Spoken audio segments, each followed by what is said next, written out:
Everyone to the Islanders Never Say Die podcast. I'm your host, TJ, and with me here, as always, is our NHL analyst and expert, the grumpy old man. They say there's no shame to his game because he's always the same. That's me. Grump. Yep. Now, I'll tell you, today the Islanders have officially been eliminated from the playoffs, and all I could think of was this old little ditty here, Grumpy, that just kind of sums up the remainder of the year. Turn out the lights. The party's over. They say that all good things must end. Call it a night. The party's over. And tomorrow and next year starts the same old thing again. So tomorrow and next year starts the same old thing again, Grumpy. The lights are out. The season is over. Islanders have been eliminated from the playoffs. We're coming to you live this Saturday evening after the Islanders lost in overtime against the Philadelphia Flyers. We're going to talk about that. We're going to talk about the remainder of the season. We're going to talk about the season as a whole. But if you're new to the channel, we welcome you here with open arms. This is an all Islanders podcast that takes place in live stream that takes place every single Saturday around 8 to 9 p.m. Eastern Standard Time. So if you're new to this channel and you like the content that we produce, there's a few things that I encourage that you do. I encourage you to subscribe on YouTube so you don't miss out on any of our future episodes. And I also encourage you to like the video. If you like the video, it lets myself and Grumpy know that you like the content that we produce. And if you subscribe, you get a little bing notification bell anytime that we go live. So if there is a show, if there's an emergency podcast, there's something that happens that is outside the normal parameters of which we operate, you'll get notified when that happens. So make sure to subscribe on YouTube and to like the video. Also, another piece of general housekeeping, we also do have an all sports podcast that takes place every single Sunday at, again, 8 to 9 p.m. Eastern Standard Time. And again, this show here, it's featured in the link in the description below and at a featured page here on our YouTube channel. This goes ahead, we talk about anything and everything sports on it. So it's MLB, it's NFL, it's NHL, it's college athletics, it's NBA, European football. It is literally anything and everything sports. It's called TJ and the Grumpy Old Man. You can find it as linked in the description below or as a featured page here on our YouTube channel. Very good. Nice. Grump. I wonder what we're going to be talking about tomorrow. I could imagine there's quite a few things to talk about tomorrow. Yeah. But Islanders officially eliminated from the playoffs, Grumpy. What are your initial thoughts? They haven't been in a playoff position since, the middle of November. It's not surprising. They've been a 500 team all year. They're still a 500 team. They got 3 games to go. I mean, I don't think you're going to see Sorokin play the rest of the year. I think any other guys who are injured will not be playing for the rest of the year. What's the sense? Um, they've been what they've been all year. Just the team not good enough. And you look at even the Flyers, right? It's like, I mean, they're a bad team. I hate the Flyers. Everyone knows that. But I just look at some of the players on the Flyers, and I look at the Islanders guys. I'm like, the Flyers are in better position. No. Yes, without a doubt. I mean, here's the thing too: the Flyers, even though last year they had a pretty decent year for their standards, it was not a good season for them. They were still selling Grumpy at the NHL trade deadline, and they're smart enough to understand that. And this year too, they understand they're not in a position to try to make a push for the playoffs. So again, they understand kind of the direction of the team. They got rid of John Tortorella. He served his purpose, and they'll try to start the rebirth after him. So they they at least understand, from the general manager Briere at least understands kind of the actual placement of where the team currently is. The Islanders, with Lou Lamoriello at the helm, that's again where the question still kind of remains: is what does he actually think about the team in their current spot? And will he remain the general manager of this team going on 82, going on 83 years old next season? I can't. What should matter? What should the ownership group do?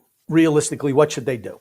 The ownership group should have this year at the deadline, after they saw the plan and what Lou did, they should have been immediately starting a search. You could do it behind closed doors. You could do it more silent, kind of putting out feelers. They should have been immediately testing out to see who is going to be our next head of hockey operations, who's going to be our next general manager, because this cannot continue. This is not adequate. This is not the level and the standard that you hold yourself to. That's what I'd think. How do you start that process? How do you start the process? Getting rid of Lou. Got to get rid of the GM. You think about it. You've got a brand new arena. You spent how much money on that? State-of-the-art practice facilities. Everything is as good as it can get, except the product on the ice and the general manager.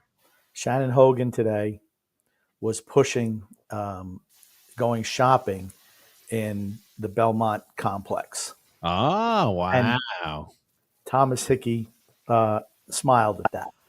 He didn't say anything. He smiled. I mean, Shannon does her job. She shills for the Islanders. I like her. Everyone likes her.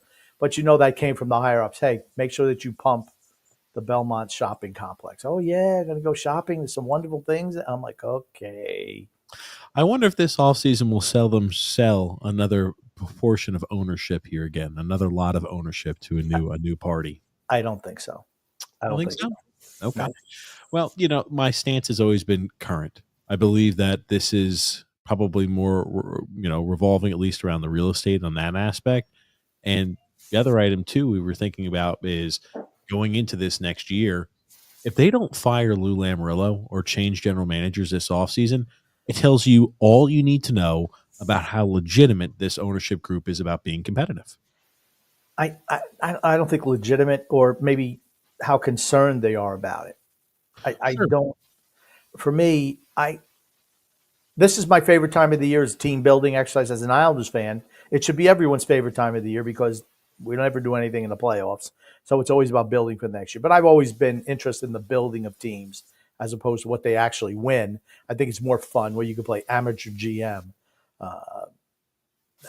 For me, I'm just wondering what direction they take. Like I said, I listened to the interview today at the post-game with Shannon and Thomas Hickey, and she mentioned how Lou Lamoriello said that, there's going to be a lot of changes this offseason, and Hickey kind of scaled it back. Well, he said there could be changes this offseason. Mm-hmm. How many changes do you think they're capable of making? How many changes do you think that he wants to actually make? I'm just looking at some of the players on this team and the last few games in particular, and I'm like, man, these guys are going to be tough to move. I mean, Pulak and Pelech are just, to me, they're shells of what they were 3 or 4 years ago. Shells. Romanov is maybe the worst defensive player I've ever seen. He makes Owen Power looks like Doug Harvey back there. He's terrible. He's terrible. Mistake after mistake. I can't. It's hard to watch. And you look at how many defensemen they have. It's like, okay, some guys have to get moved. There's too many guys there. Got to move guys. Well, that's the only thing. What do they have in the pipeline? Their defense is bad. Their defense is bad right now, really bad. The only thing, to answer your question before you can continue on, the only thing I think they're going to do is the path of least resistance, Grump. So very little. They'll move a defenseman because they have about like 7 or 8 that could be under contract. They're going to move a defenseman. That's what's going to happen. And maybe they move a forward because they have a whole bunch of bottom 6 guys. That's what they're going to do. That's what the offseason looks like. Nothing else. Well, I don't see what type of. And we're gonna try to bring in. I do feel like we're gonna try to bring in somebody to replace maybe like the number 2 center role, unless they're just gonna say, yeah, Jean-Gabriel Pageau is gonna be our number 2 center. I just don't see that. That is exactly what's going to happen. You saw it today. The second line today is going to be next year's second line. Pageau centering Holmstrom and Siplikov. Yikes! If that's your second line, you're not good enough. I mean, honestly, all 3 of them are at best third line players.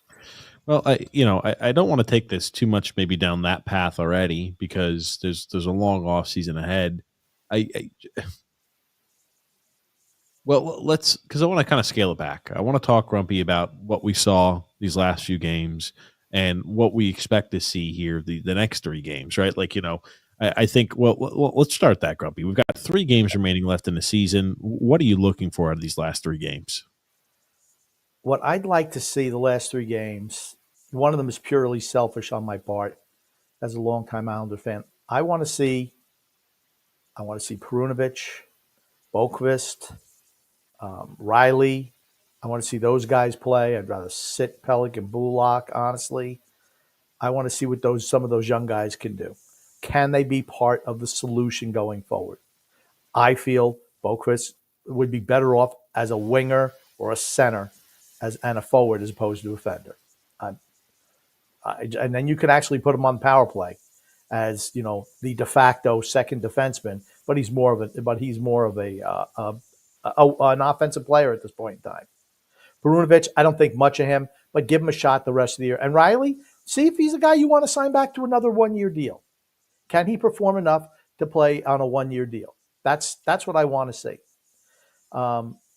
Then selfishly, I want to see Matt Martin score a goal before the end of the year. I'd love to see that. Has he not scored this year? I don't know if he has or not, but I want to see. This is his last year with the team. I'd like to see him go out on his shield. I'd like to see him score a goal. I put him on the power play. Season's over. I mean, it's been over since November. Put him in the Anders Lee spot. Park his ass right in front of that. He has not scored a goal this season. I'd like to see him score 1 more goal for the Islanders to end the year. That's what I want. That's number 1 that I want to see, as opposed to everything else. I've been watching a lot of these games from a different viewpoint when it was so obvious that they weren't making the playoffs, and I wanted to see who should we keep, who should we move. Well, that's the problem that I've had along the entire way is, even though technically we weren't mathematically eliminated until this afternoon, why the hell were we not giving guys like, Alex Jeffries? Again, we don't know what Alex Jeffries really can bring to the table. Lackluster, I'd say, based off of maybe what the expectations were from him going to Bridgeport. But Bridgeport was historically bad this year. I'd like to see Alex Jeffries maybe have gotten a 6 or a 7 game tryout up there because, 3 games, such a finite time period. But I would like to see him get some time and action up there. I have no problem at all with the Matt Martin, playing. Put him on the power play. Yeah, why the hell not? You know what? I'm with you, Grump. I do want to see Matty Martz score a goal before his career as a professional is done. The other thing I want to see, the Islanders lose the last 3 games in regulation. That's the most important thing for me. I want to see us continue to lose games. I do not want to see us win games. I don't want to see us, blow a lead and then climb back after Philly goes ahead and rings one off the post on an empty net, and then we score a goal to lose then in overtime to get a loser point. I don't want to see us accumulating loser points that could potentially be detrimental to our draft pick. I don't want to see that. And you have tomorrow is Jersey, who's going to be rested. Islanders second half of back-to-back. That's not good news for the Islanders. Washington. Okay, I'm going to say Washington getting just crushed by Columbus today. They're going to want to play a little bit better going into the playoffs. Washington's resting their guys. You don't think that they want to have a better showing than they had today? 7-0? Okay, they're running out like Hunter Shepard in that. They don't. I'm gonna let you know something. They're not necessarily concerned too much about the on ice, winning games. They're going to want to. They're going to want to look competitive, but they're. What's more important to them right now is making sure their guys get rest so they're ready for a long playoff push. That's what they're looking to do right now. Okay, I think they're going to come out and play much better in Washington. When the Islanders play them, I think it's on Tuesday night. Yeah. I think they're going to put much better effort in. They lost to the Islanders last week. They got crushed and just destroyed by Columbus today. They got beat up a little by Carolina too, not too long ago. Yeah. Here's the thing. I just don't. That's my point. I don't think the games necessarily are as important right now for them as you would like them to be. I think they're going to come out and play harder. Okay, maybe. And then the last game of the year, guarantee it's a loss to Columbus. Guaranteed. Well, here's the big thing. I talked about this, and we talked about it last week. We're in a spot to where a win or a loss could drastically impact where we end up in the standings. As simple as that. So earlier on this week, and again, this is going to be paramount for us the remainder of the season. We're sitting at the 11th overall draft pick, but realistically, we had games left. We could be anywhere from 7 to 13. So this is where things had looked midweek last week. We're the 21st team in the NHL, and we have dropped down to 23rd, which is a good thing. So again, we've kind of increased our draft position here, but we could still drop a little further depending on what things transpire the tail end of the year. Again, we don't have Sorokin in that. We don't have a world-class goalie bailing our team out left and right anymore. So you've got Hogberg and Tristan Lennox for 2 shots before he gets pulled, depending on whatever Patrick Wall wants to do. But right now we're sitting at 23rd. And this is what I mean, how quickly things can change. We have a game in hand over the Rangers. If we win, we jump the Rangers, right? We're 1 point behind the Red Wings. I don't think we're going to catch Columbus, but that last game of the season absolutely can impact. And if we beat Columbus in regulation, we could absolutely jump over Columbus depending on how many points behind we are. This is what I mean. You could very easily say, oh gosh, we're sitting at the 12th overall pick or higher. But again, you could easily fall off a little bit. The Anaheim Ducks, they may jump us depending on what they do the remainder of the season. I don't think probably the Penguins will. The Sabres, I think, lost today. They lost in overtime or perhaps.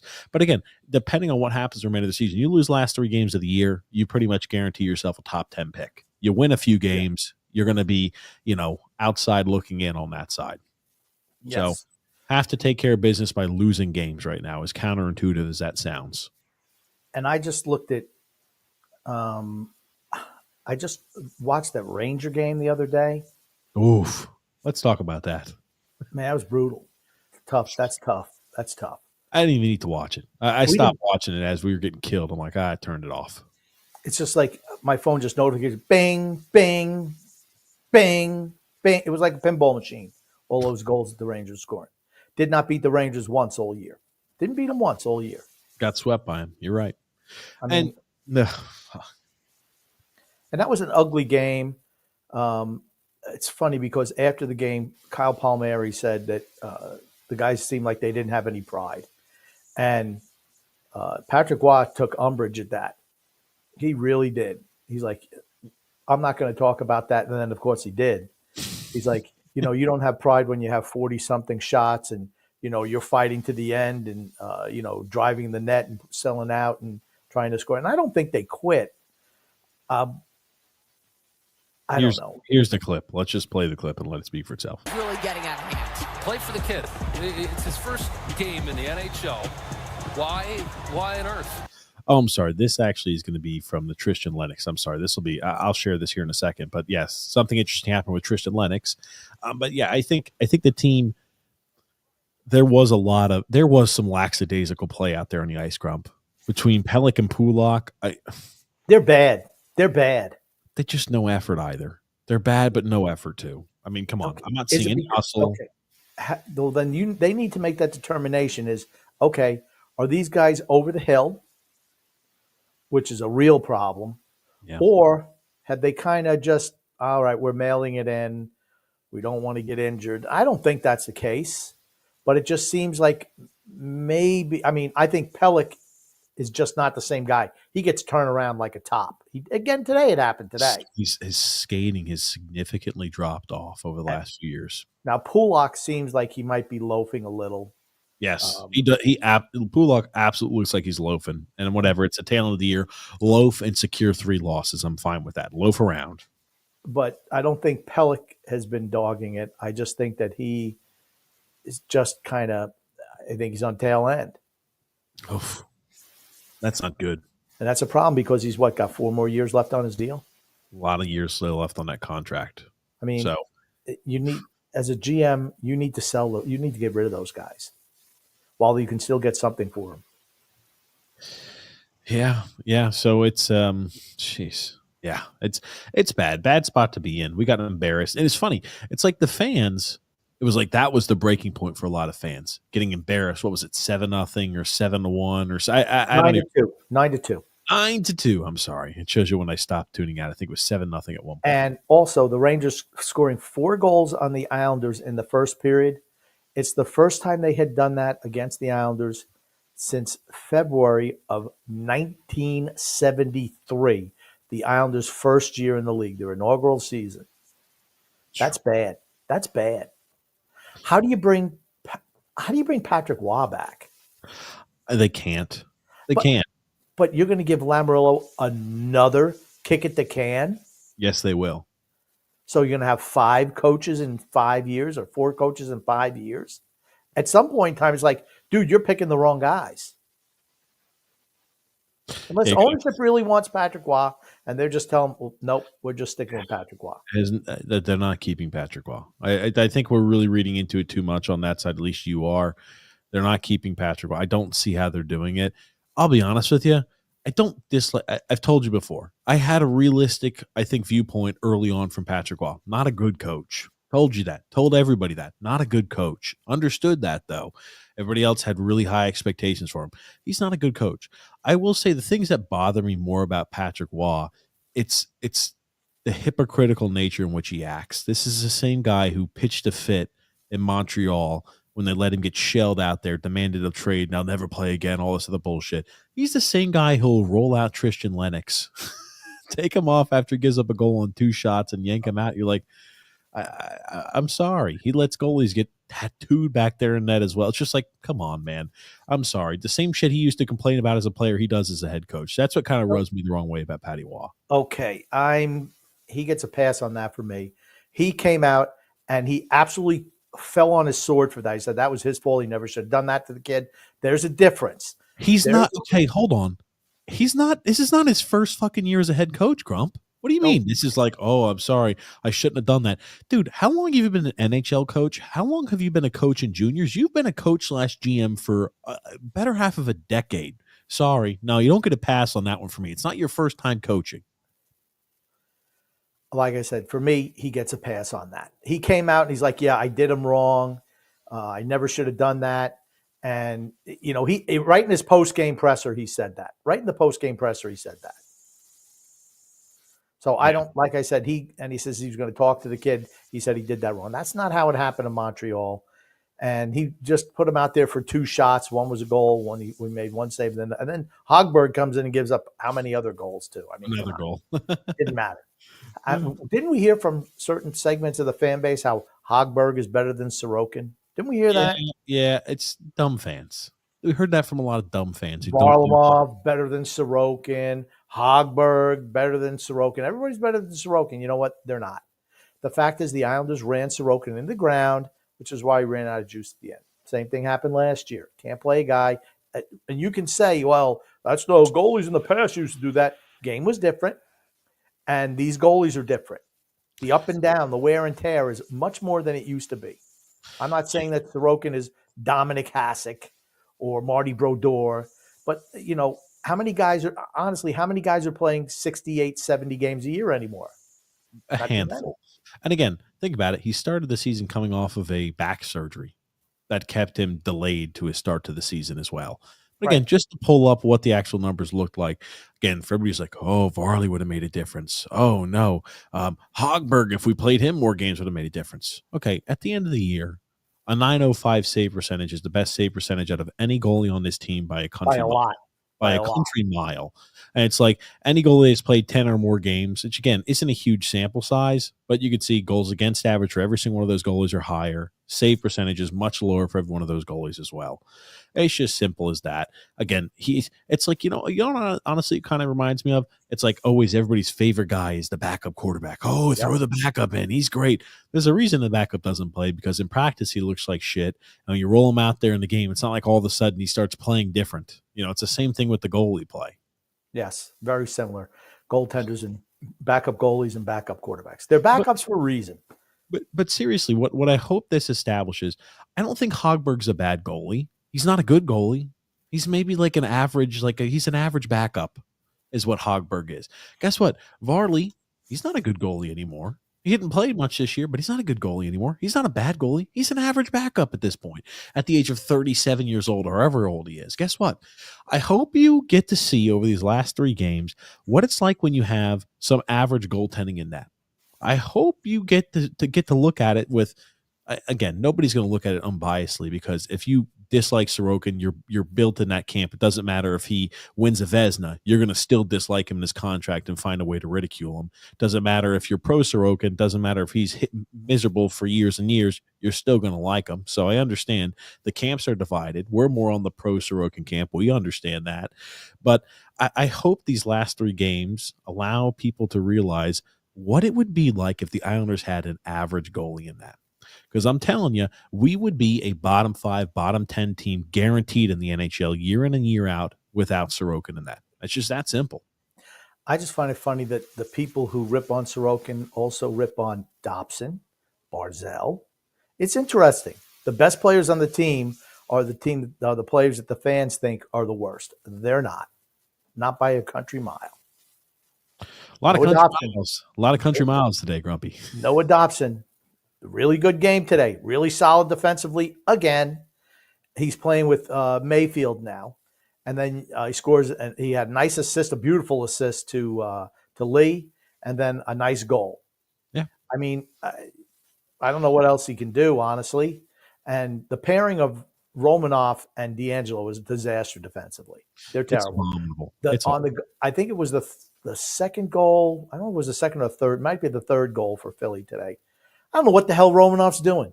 He just takes himself out of the play. He's stationary, just kind of reaches the stick, leads right to a goal. He's terrible. I don't even think it's important that we hammer that, because I think it's known at this point what our thoughts are on here. I think really the important thing, the only way this team can get better, and I don't care about our team being better for 1 year and back in the same scenario. That does not make me happy. That does not move the needle. What the Islanders have to do, they have got, we talked about this last offseason and the year before that, the Islanders will have to take steps backwards in order to go forwards. It's that simple. They're going to have to become worse in the short term to launch a rebuild, to launch whatever you want to call it, a restructure, reorganization, whatever type of term you want to use to make yourself feel a little better. They're going to have to restructure the way things currently are and have a drastic overhaul on this team. We've not made the playoffs now in 2 of the last 4 years. And I mentioned this last time. We've only won 3 playoff games in 4 seasons. That's not good enough. And it's funny, but like what I was mentioning is, Grump, there were so many fans online that was like, the Rangers game was the breaking moment. The 9-2 loss to the Rangers. I've never been more embarrassed for the Islanders, blah, blah, blah, this, blah, blah, blah, that. Oh, this is one of the lowest points I've seen in Islanders history in years. Have we been watching the same hockey? Like, it wasn't good display. We've been playing like shit all season long. Was that really was like, oh, that's the straw that broke the camel's back? Shit, the camel's back has been done broken for freaking years, and it's like, man, we're just continuing to shovel shit on top of this dead camel. It's done. I'm happy it's allowing people to realize that, like, oh, we can't continue like this. But I'm like, that shouldn't probably not have been the moment where it's like I have the aha. It should have happened a while ago. 34, 33, and 12. I've said since the beginning of the year, this is a 500 team. I don't care. They win 5 games in a row. They win 6 games in a row. Then they'll lose 6 games in a row. They'll lose 7 games in a row. It doesn't matter.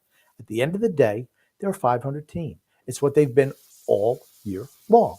We've talked about it all year long. They're the same guys. The same guys. This. Holmstrom is the first Islanders player drafted by Lou Lamoriello to hit the 20-goal mark. The first Islanders draft pick since Matt Barzal and Beauvillier in 2015 to hit the 20-goal mark. It speaks volumes, doesn't it? This is what happens when you trade away your first-round draft pick every single season pretty much and say, well, gotcha. We're going to go ahead and double. We're going to bring in Jean-Gabriel Pageau and bring in Bo Horvat and bring in Alexander Romanov. Well, guess what? You can't refill it with guys that actually produce like that and will be young and be on cost-effective contracts. You can't do it because you don't draft high enough. Okay, wildly overpaid for Pageau, both in contract and trade value. That's what he does. But he's not been a problem for the team. He's been injured the last couple of years, but he was, as a third centerman, he's really good. He's really good. The year that he got traded from Ottawa, that's when he was playing second-line center. Why? Because their team was so bad, so they elevate him. You're going to see him next year be second-line center for this team, and you're going to see Callum Ritchie is going to be your third-line center. That's how the season is going to start. Okay, I don't care about that. I wanted to bring this back. We have not had a guy drafted by this team. This is the first guy drafted on this team in 9 years to hit 20 goals in a season. I want to give kudos to Simon Holmstrom as well. His game, and it's directly from Patrick Waugh. He is not afraid to go in front of the net. He's not afraid to go into corners. He absolutely would not do that. Even last year, he wouldn't do it. But whatever Patrick Waugh said to him, told him to work on his game, he did. The kid's improved. He's absolutely improved. Is he a first-line player? No. Is he a second-line guy on a bad team? Maybe. But he's absolutely improved. Kudos to him. He stepped his game up this year. Yeah, and yes, I like what I've seen from him. Played well. Put a lot of effort out there on the ice. He's competed every single night. And I think he'll be a really solid middle six guy. If a guy gets injured, you could slide him up to the second line. But ideally, he's a really solid third line guy who kills penalties, he's like a Swiss Army knife out there. That's what he is at this point. Now, go ahead, Grump. And just not the first 20-goal scorer. He's the only draft pick to make the team from Lou Lamoriello. Not necessarily true. Who else is a regular that Lou Lamoriello drafted? Okay, well, it's technically going to be Noah Dobson, but again, like he was Noah Dobson. Noah Dobson was plucked, 3 days after they put him in there. So tough to give him credit for that. Yeah, he doesn't get credit for that. Not for me, he doesn't. Yeah, well, Isaiah George played a few games. He's not a starter. Only because injury is the only reason he played. Yeah, but I'm just from a standpoint of, we don't draft, we don't develop forwards, we don't draft well enough to compete like that. And that's like, you look at it, it's like, it doesn't help that we continued just trading away first round pick after first round pick. Now, again, there's a lot of people that were sharing their disdain after the Rangers game, Grump, and these are a few of these. Chris Botta was one. There was a lot out there, but we'll just kind of pick like a select few. And we've been saying this the whole time. I'm happy people are finally coming around. But it's like, man, I just wish we would have come around a little sooner. We get some backlash from the fan base. It could potentially cause change quicker than, oh gosh, now we're doing it this year instead of maybe starting a year or two ago. But Chris Botta tweeted out there, as you just saw, this is not a winning culture. Since UBS opened, the Islanders have played 334 games. They have 152 wins. A lot of those little overtime and loser points that they put the feather in their cap on. Bridgeport, since UBS has been opened, has played 286 games, has 108 wins. Minimal developmental success. Okay. There's been no developmental success. Not minimal, none. They're going to give Holmstrom. Holmstrom was dog shit when he came up to the big roster. He was dog shit 2 years ago. He was dog shit last year. This year he's been better. Patrick Waugh got his hooks into him and taught him how to play like a professional, because the things that has unleashed his ability are the things that he just absolutely would not do in Bridgeport or in his early Islander career, which is don't be afraid to engage an opponent. Don't be afraid to go play the wall. Don't be afraid to go in front of the net, go to the dirty areas. That's what's elevated his game. Nothing else but that. The other thing I will say, speaking of another guy who, again, Wall had to use some tough love on, but it seems like it finally clicked through to him, Pierre Engvall. And of course, today it looks like he blew his Achilles. You're like, oof. That the way he went down like that, non-contact, immediately grabbing like his knee kind of down there, it's just like, oof, man, it looked like an Achilles tear. Well, he did say that he came back. He came back? That's what Patrick Waugh said after. One of the reporters asked him, what about him? And he says, oh, he's back. Like, okay. Well, then I'll tell you what. For Islander fans, I think the referees are against him. There was too many men on the ice when Engvall went down. Yep, and guess what? There was directly to the ice. They had their hand raised like they were going to blow a call as well, but then they didn't go ahead and do that. And I was like, oh, gotcha. Hey, they scored. They scored once they had the goalie pulled there too, but they should have been a man down. But it's like the officials just forgot about it after the injury, or just determined not to enforce the rules, I guess. And it was blatant, because the guy who came off the bench is the one who played the puck. And that's when they blew the whistle, when he played the puck with the hands on. I guess they saw the injury. Oh, we're not going to do that. It led directly to goal, and there's an extra point that the Islanders should not have gotten today because of that. So they said he came back today? That's what Patrick Waugh said. He's back. That's what he said. Somebody's going to have to send that to me. It looked like more of an Achilles, but maybe I'm completely wrong. I'm not a doctor, so that's what the Philly broadcast said, an Achilles. It looked like an Achilles. So that's just from what the initial glance. That's what it looked like when I was watching it live. If the goal is actually winning a Stanley Cup, getting back to Chris Botto's tweet, is the goal is actually win a Stanley Cup, and it's true that Malkin has so far not considered progressive changes in leadership. Well, it's high time that he did. Right. I mean, it's been obvious to us for how many years. You can't just roll the same product out every year with the same GM. And like I said, Lou Lamoriello was a great GM 25 years ago. You know what? Toe Blake was a great GM too before there was any movement in free agency. I don't think he'd succeed today, besides the fact that he's dead. But I don't think that he'd be a successful general manager now. Just wouldn't happen. I mean, you have to change with the times. And I don't think Lou Lamoriello is capable of doing that, period. Mm.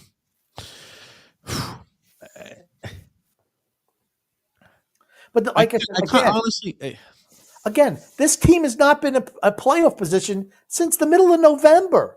It's not like this is a team, our injuries stopped this. No, you've been a bad team all year long. You're bad at the beginning. You're bad in the middle. You're bad at the end. It didn't matter of fact, some of their most impressive stretches were right after they had all the injuries. The dead cat bounce. I mean, hey, everybody, let's pull on the rope a little bit harder because, we lost Matt Barzal. Just stop. And stop complaining about injuries. The same guys get hurt every year. Guess what that means? They're injury prone. Those guys are not going to be – they're not going to be what you want going forward. And Jeff Cambellini, he says here, the Islanders, a franchise, should be ashamed of what happened tonight and what they are becoming. Scott Malkin, you've lived in the shadows long enough. Show that you care and make a course correction, or at least say that you're pissed off.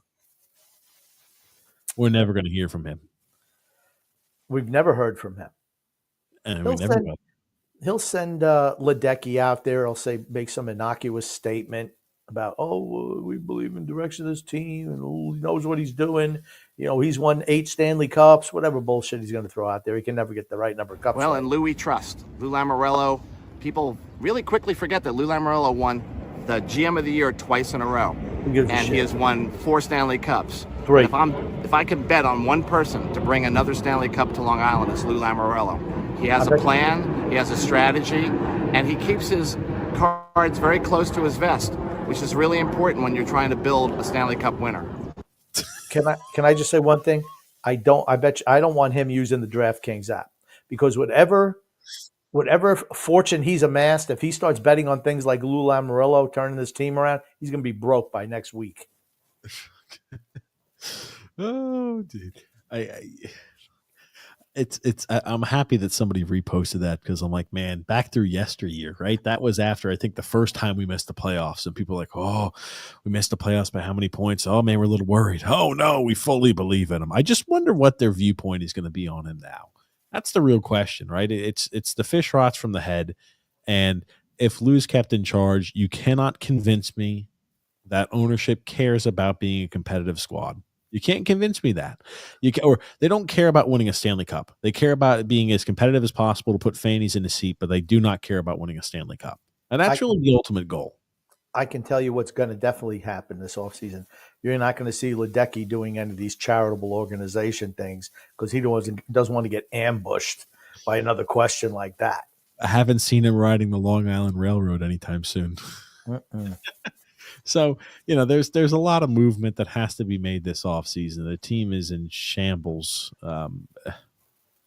We didn't deserve to make the playoffs. We didn't make the playoffs. And anybody who thinks that, it was an injury here or there that kept us and prevented us from making the playoffs this season or winning a Stanley Cup, completely off basis. Our team is much further away than a player here or an injury there that prevented us from winning a Stanley Cup. 100% agree. Defensively, you're right. We're hideous. Head coach, questionable at best with Patrick Waugh. The only time we generate any offense is when the defense is fully engaged. That's it. And it's the reason why, it's the reason why we went out there and we're like, we need to get a Tony DeAngelo. We need to get a Boquist off of waivers. We'll bring in a Perunovic because all those guys are all the same. Undersized, frail type defensemen, offensive puck moving defensemen who play very little actual defense but try to generate offense. We can't generate any offense from our forward grouping, so we have to generate offense through the defense. And again, we're just not. It's a recipe for failure. And if you're the Islanders, I know I want Perunovic to get a shot to see what he can do, but Isaiah George and Perunovic are basically the same guy. Yeah. If you believe in Isaiah George, you don't need Perunovic. Mr. P. You don't need Mr. P back there. Mr. P. Perunovic. Good. But see if Riley, hey, we'll bring you back on a 1-year deal. You're a puck mover. You're not great defensively, but I'll tell you what, he's better than Boquist and Perunovic defensively and Isaiah George. I did like this. They did Isles House, our friend Jack from Isles House, they did put out a tweet, Grumpy Old Man, asking the simple question, do you trust Lou Lamoriello to properly execute a retool? The vast majority of fans, and again, very scientific poll, saying no. About 77.5% say no to the 22.5% who say yes. How does he keep his job after not making the playoffs 2 of the last 4 years and winning 3 playoff games in 4 years? And here's the thing, it's not going to get any better next year. You look at the teams, Ottawa has taken that step up. They got the goalie now in Olmark, right? Yes. Well, guess what? They're going to be they've taken over for Boston. They have a lot of young guys like that too that are continuing to take better. The Canadians, you think and again, Demidov. They signed Demidov. Oh, that was the big reason why he dropped. Oh, we don't know if he'll sign a United States contract. Again, the guy 1 year after the draft has got like 40 plus points in a KHL season as a forward at like 18, 19 years old. Kid can play.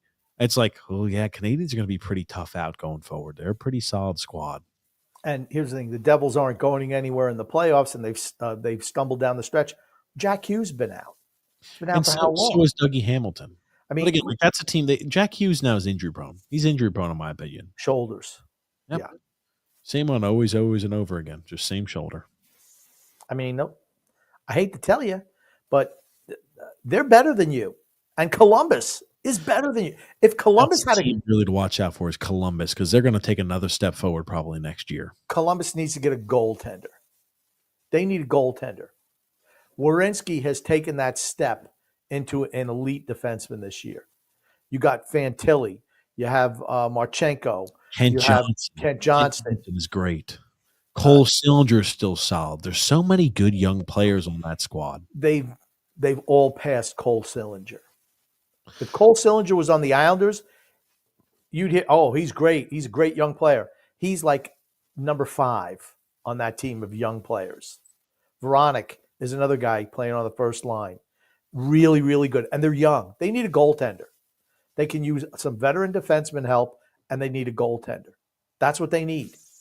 Fabro gets clipped from Nashville. He comes in, and he's a solid contributor for Columbus. Again, Don Waddell knows what he's doing as a general manager, former GM for Carolina. He's turned that team around in 1 year. They lose Johnny Gaudreau, and they've all on the cusp. They were close to making the playoffs if they hadn't lost 6 of 8 or 6 of 7 down the stretch. And think about this too. Even Denton Matchuk, who's 20 years old as a defenseman, played a 40 some odd games from this season. They're a young squad that has. It's funny. Even this offseason, I said the same thing. I'd rather be the Columbus Blue Jackets than the Islanders. I'd rather be the San Jose Sharks than the New York Islanders. Again, it's the direction. All of these teams have a direction. The Blue Jackets have endured a lot of pain. Remember, how did the Blue Jackets get to where they were?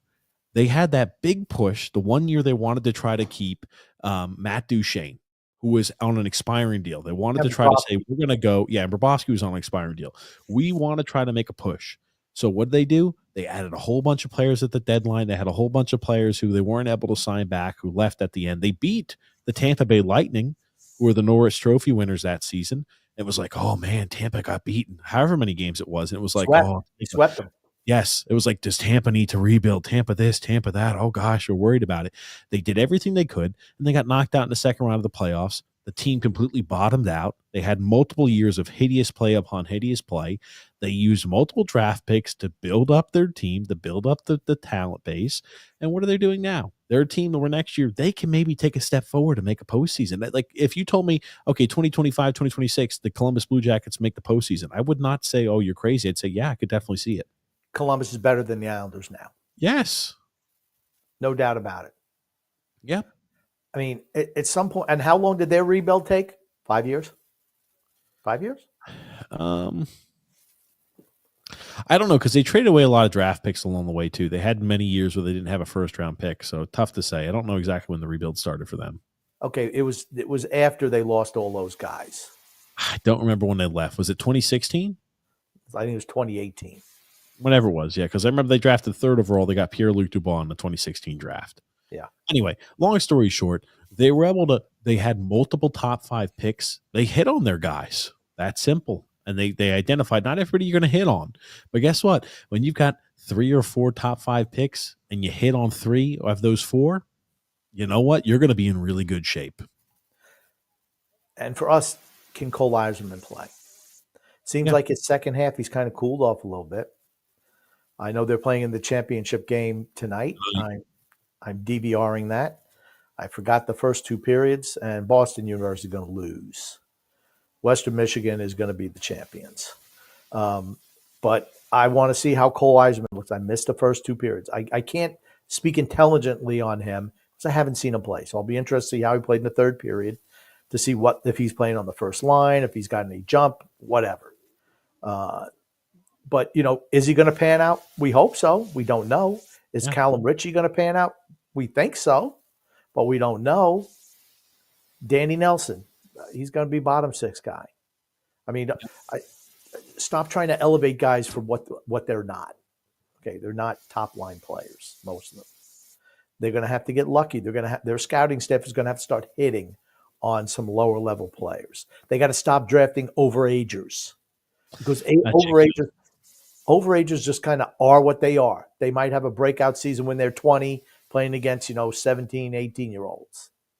I'd rather go with a young player, an 18-year-old, and see if they can develop. An overager, can you name an overager that's panned out for us recently?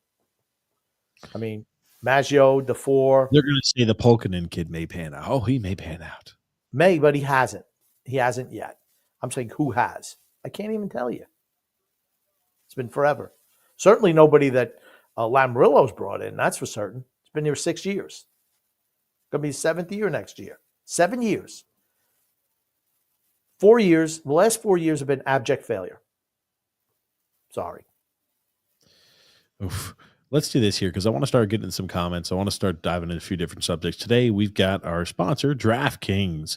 The NBA 82 game grind is done. And now the real fun begins. The NBA playoffs are here, and it's time for all the high stakes drama, clutch moments, and jaw-dropping plays. I can't wait.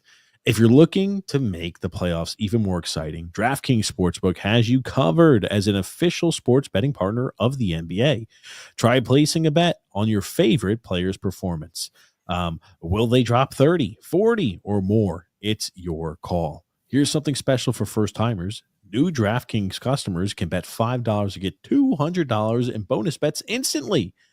Make it a playoff run to remember with DraftKings. Download the DraftKings Sportsbook app and use the promo code THPN. Again, that's code THPN for new customers. Get $200 in bonus bets when you bet just $5. Only on DraftKings. The crown is yours. If you have a gambling problem, call 1-800-GAMBLER. In New York, call 877-8-HOPE-NY or text HOPE-NY. In Connecticut, help is available if you have a gambling problem. Call 888-79-7777 or visit ccpg.org. Please play responsibly. On behalf of the Boot Hill Casino and Resort, you must be 21 years or older. And age and eligibility varies by jurisdiction. It's void in Ontario. It's for new customers only. Bonus bets expire 168 hours after issuance.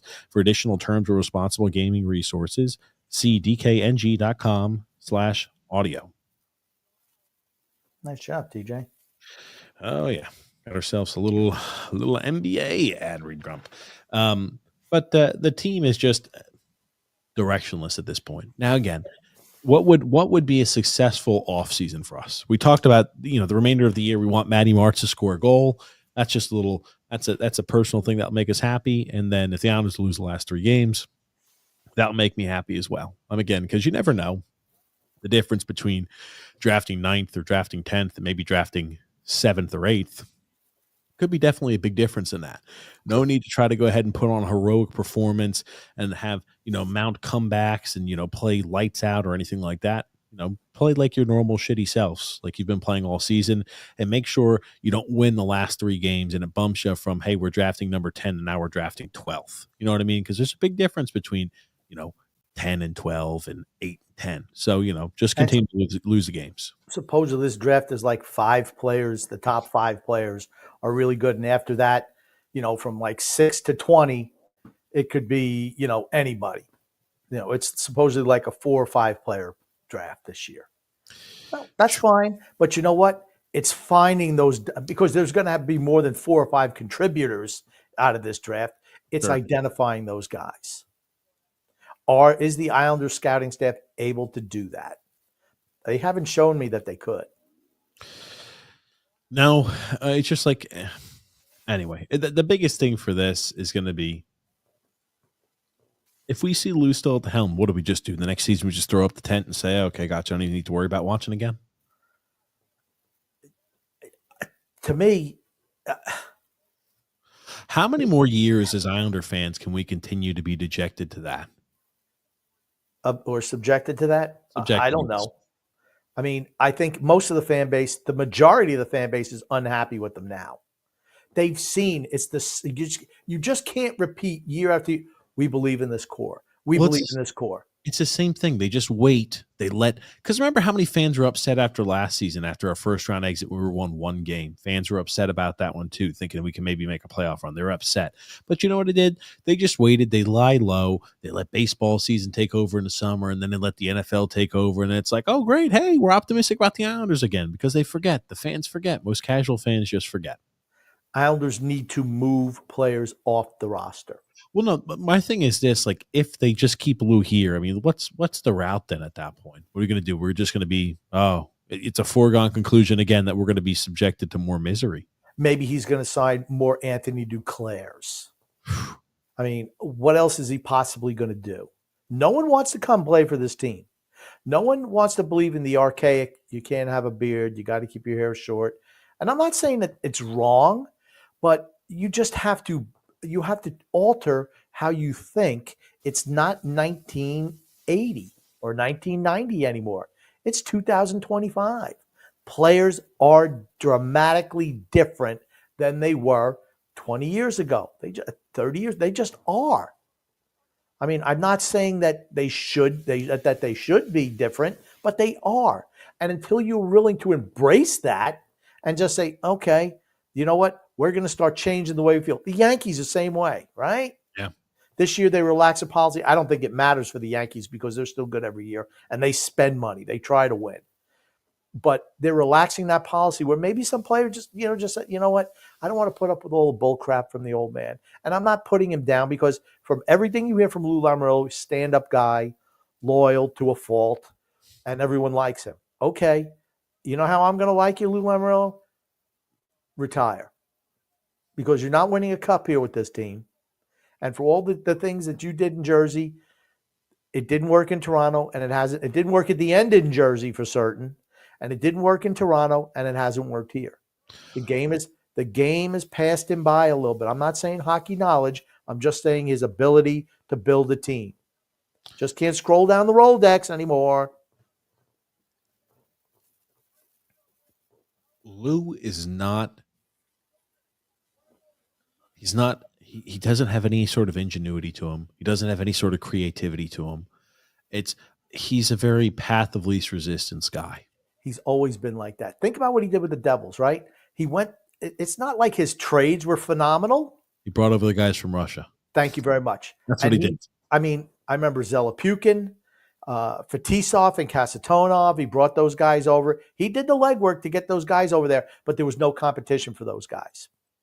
And when there's no competition for guys, he's able to get those players. You saw it with Siplikov, right? Maybe he just has a good relationship with Russian players, right? Supposedly, I'm sure he does because of like how that originally transpired. He was the first guy to bring Russian players over there from the USSR. So like I'm sure there is some of that plays a factor.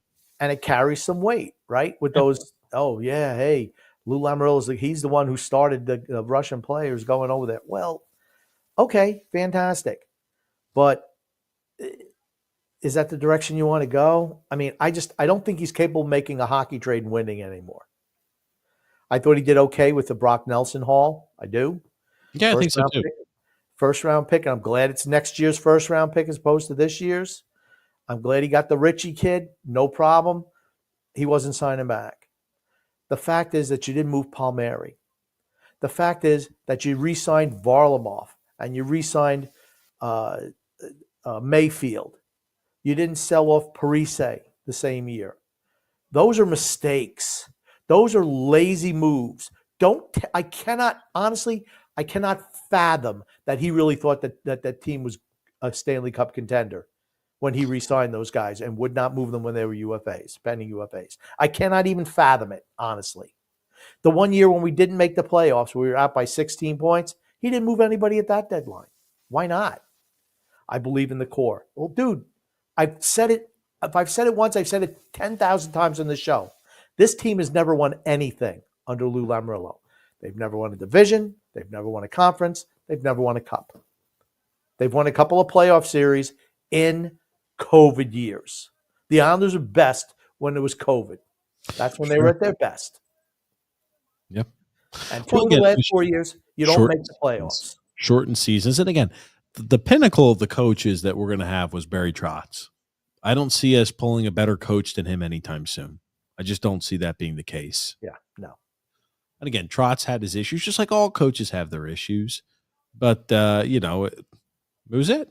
Trotz was able to maximize what he could for this team that was just average at best. Maximize what we saw on the ice. Barry Trotz. They talk with him. How disappointing this year's been for Nashville. And it's been bad for Nashville. Been awful. They had the expectations that they were going to take the next step. They've made it to the playoffs the year prior, and they added pieces like, okay, we're adding Stamkos. We're adding players that are vets that have a lot of experience. We're giving them long-term deals. We're trading away our young top goalie, Askarov, and to add for the team for now. But yes, Grumpy, take it away. Yeah, and they said, this is a big disappointment this year. They went all last year. They overachieved last year to make the playoffs. They said they punched above their weight to make the playoffs. So they said, okay, let's go all in. He's like, now after this year, they're focusing on the youth. He doesn't have to say, you know what? I believe in this core. He's like, nope, that didn't work. We're pivoting. we're gonna invest in our youth again. Because I mean, let's be honest, Marchessault is going to be there for a while. Stamkos, Brady Shea, they're all going to be there for a while, and that's okay because younger players can learn from those veterans who've won cups before. Yep. Now it's time to say, okay, we're going to suck for a bit. That's what it's going to be, Nashville fans. But we're going to acquire a lot of draft picks. We're going to start trading away players that we can, and we're going to start restructuring. They went all in this offseason. It didn't work out for them. They still have Forsberg. So they still have guys who they can lean on. But you know what? It's about they still have Roman Yossi. They still have UC Saros. Sorry, go ahead. But very top-tier players in certain positions. It's about transitioning to the next phase for them. They're smart enough to realize that's what you have to do. Let's not double down on going after older players. Let's start incorporating the young players on this team. And he moved guys. I mean, he didn't move big names, but he moved like 5 or 6 guys at the deadline to get more assets. That's what he did. Because he knew team wasn't good enough. Time to move on. What did Lou Lamoriello? One guy. The only guy he moved was the one who just said, there's no way I'm signing back. It's the only reason he moved him. Otherwise, he would have kept him because he didn't move Kyle Palmieri. That's the thing that burns me. I don't want to hear any out. Oh, look, he moved Brock Nelson. No. Yeah, he moved him because he had to. Because Brock Nelson said he was not coming back. Kyle Palmieri's not coming back either. I don't think he is either. I think he's done there. Just listening to his last couple of days, press conferences, last couple of games, I think he's done there. I think if he gets playing and being associated with this organization in the current path. If he gets a contract offer for a winning team, that's where he'll go. As long as the numbers are somewhat near the same, and it's not like we blow him away by overpaying him for a year or two more than what free agency is, and then we give him more cash and more dollars than any other team. Yeah, he'll probably go someplace else. And then, so what would that mean? That Lamoriello is continuing to make the same mistake he makes over and over and over again, signing guys who are 34-year-old. A 34-year-old winger is not going to be part of the solution for this team going forward. Period. We're only being offered second and just a prospect. Well, a second-round pick is better than nothing because that's what essentially you can lose him for this offseason. Then you can, are you able to do asset management? I don't care. Well, we want a top-level prospect. Okay, he's 34-year-old winger who's just really not that good. Let's be honest. He's not that good. Go ahead. Okay. I was just like Grumpy says here, do the Islanders go down without a fight? Are the chances of Lou Lamoriello returning next year light? What do you think the likelihood that he returns next year as GM? I think he's coming back. If you had to put the odds, or not even the odds, what are the percent? You think, 90% chance he returns as GM, 10% chance he doesn't? What are you thinking? I think the only way he steps down is if he wants to. I do agree with that. I don't think they're going to force him out. And has he shown – I mean, he's got to keep his son employed. He's got to keep Fredo employed. He's got to keep him in Vegas, working with the Molinard family, bankroll, making sure that his safety's out there. So they have to do that. So as long as he feels that he's got to cover for his son, he's going to stay in the job as long as he can. I'm going to say 95+% chance he's back next year. I'll say 90. That's fine. Dale Grumpy. It should be 0. Dale Skidmore says, has anyone notified Phil's Fiction that the Islanders didn't finish second in the Metro? And that the Islanders won't finish above the Rangers. I do remember those crazy. They could still finish above the Rangers. Oh, fuck. That would be the Islanders winning every single game at the tail end of the year. Oof. All right, they're not finishing above the Rangers. Drew says, so I think it's pretty safe to say Grumpy got half of his predictions correct this season. Rangers aren't making the playoffs, but he did predict that the loser Islanders to miss. Yeah, I don't give two shits about the Rangers, honestly. I did think they'd make the playoffs. How do you go from President's Trophy to not making the playoffs? Pretty bad. Who predicted the Rangers were not making the playoffs this year? Phil did, but he predicts them not to make. He predicted them not to make the playoffs when they won President's Trophy either. So yes, I know. It's just come on. Frank Kaplan says, run it back. Malkin will do nothing and prove me right about him being all about the real estates, get more run. Essentially saying F the team and the fan base. That's right, Frank. He sees it. People are seeing it. I don't think he's saying F the team and the fan base, but I think he's absolutely about how can we maximize the product that we have right now. And he's done it, right? He's done what he wanted. He's a real estate developer. It's what he does. He's got it up there. He's going to get the All-Star game, and it's not. He'll maybe sell a little bit this offseason. Next year after, because the All-Star game's next year, right? After the All-Star game happens next year, he's going to sell another portion, a large market down here today. The show of April 12th of 2025. At the end of the 2025-2026 season, anticipate that he's going to sell another large portion of the holdings that he has in ownership to kind of start to divest and leave. Get ready for that. Rich A. Donald adds, and like we predicted 40-plus games ago, this was never a playoff team. It never was. Yep. Freedom Front Venture goes, Grumpy, I'm certain you've heard this many times before, but you are like a living saint putting up with your two boys. I agree with that. Here you go. Meatball Parm. Meatball Parm. Nice to see him back in the fold. Thank God we held on to all those players at the deadline. Yeah, another failure. Again, look at the teams who've made the successful transition. Matthew S. says, I'm officially over this ownership group. Ian Malloy says, Isaac Howard trade to the Islanders. Why would Tampa Bay trade him? Yeah, and he's played really well there in college, too. He's a little smaller, a little undersized, but again, he's played well, and he could maybe carve himself out a spot like that. I don't anticipate Tampa's trading him anytime soon. Freedom, Fun, and Adventure. Dirty little bastard X show up? If not, it's X-Files time. No more being a softie and protecting your soft son, Grumpy. Let's go bring the heat. He did show up. He's behind the scenes today. I will say he's half-assing it, but he did show up today. It must be nice to little Mr. X. He barely started any comments today, Grumpy. Good. Was there any hockey team worse in history of the Islanders this year at holding a lead? I'm sure there have been. TJ, I think you'd look good wearing a jacket made of tweed. I don't even know what tweed is. Oh, God. It's better just to sit there and just laugh it off and say yes or no than admit that you don't know what tweed is. Does it look like I'm a guy who wears tweed? Okay, but you just said you don't even know what tweed is. I know it's like a style, but I couldn't tell you what the style looks like. If you put a whole bunch of different styles, I couldn't say, yeah, that's tweed. Let me tell you something. I'm going to, here as your father, I'm just going to say, to make yourself look less stupid, when you don't know the answer, just kind of laugh it off a little bit. I don't give a shit. Just say, haha, yeah, no, I'd never wear tweed. That's all you'd say. Just like, what's tweed, duh? Nick D. Grumpy, TJ, how you guys doing tonight? It's a beautiful day. This dreadful season is over. Not yet. We could still find a way to F it up. We could still win our last 3 games to destroy our good spot and potentially even better draft pick position. Weather and aviation, Grump. Hello, TJ and Grump. Hope you've been well. Have been. Step 1, sell the team. Step 2, fire Lou. Step 1 should be fire Lou. Well, I think that they're under the perception of this ownership group will not fire Lou. So the first thing has to go is the ownership group has to sell, and then that's the only way Lou will be removed. Could you imagine that? Lou as our general manager until 85, 86 years old. Could you imagine that? It's unfathomable to me. Matthew it's unfathomable.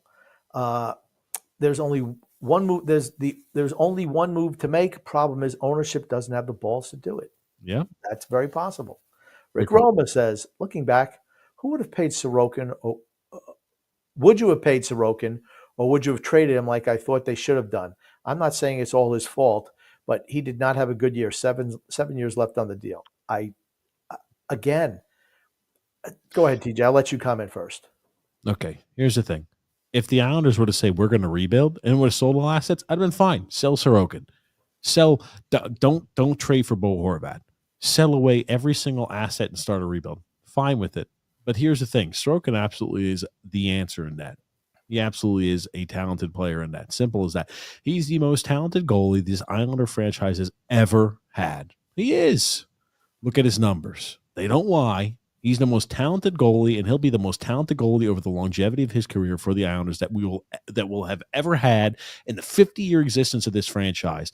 And it's like, oh gosh, guys, I think we're paying him too much. The cap's about to start exponentially increasing.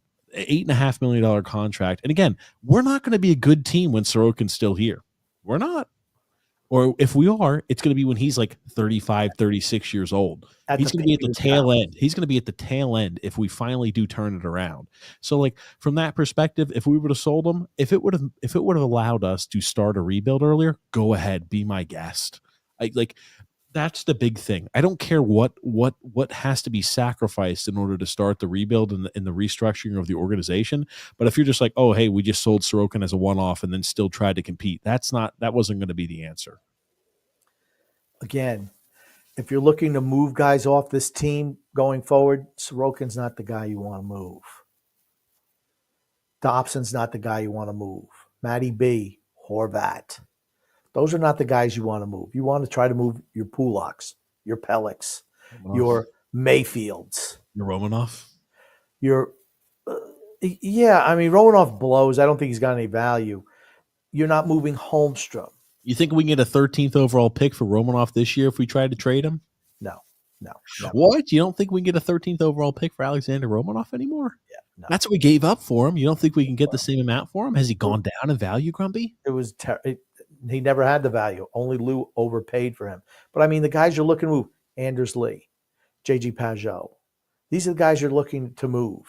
Guys with big contracts. Why? Because it frees up more money so you could potentially go after some big-name free agents. You're going to have to give people blow them out of the water offers. Just going to have to do it.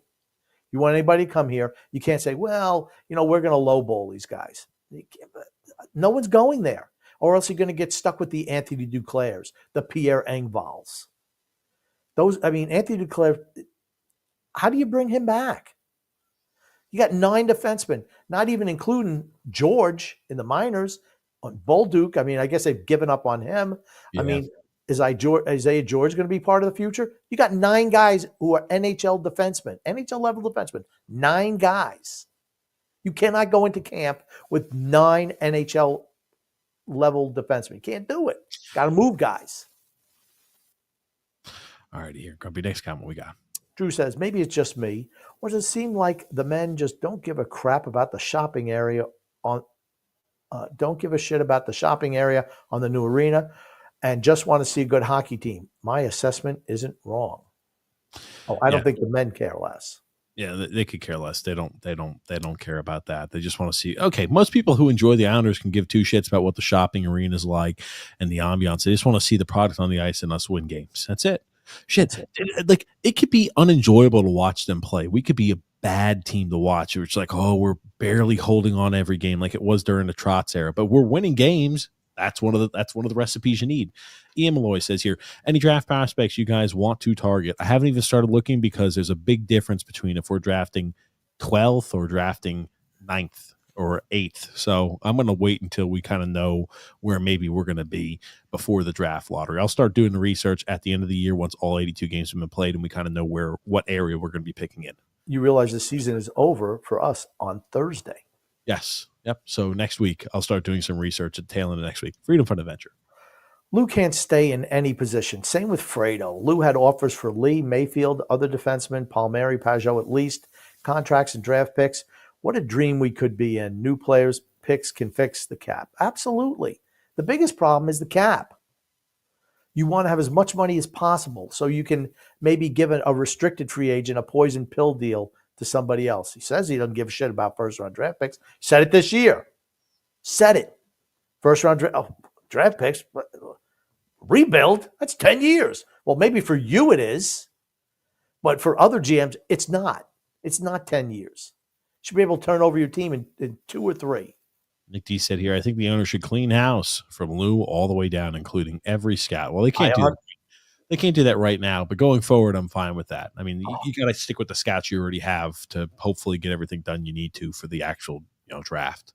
They are the same scouts who've been there forever, from when Garth Snow was there. Rick Roma, Grumpy.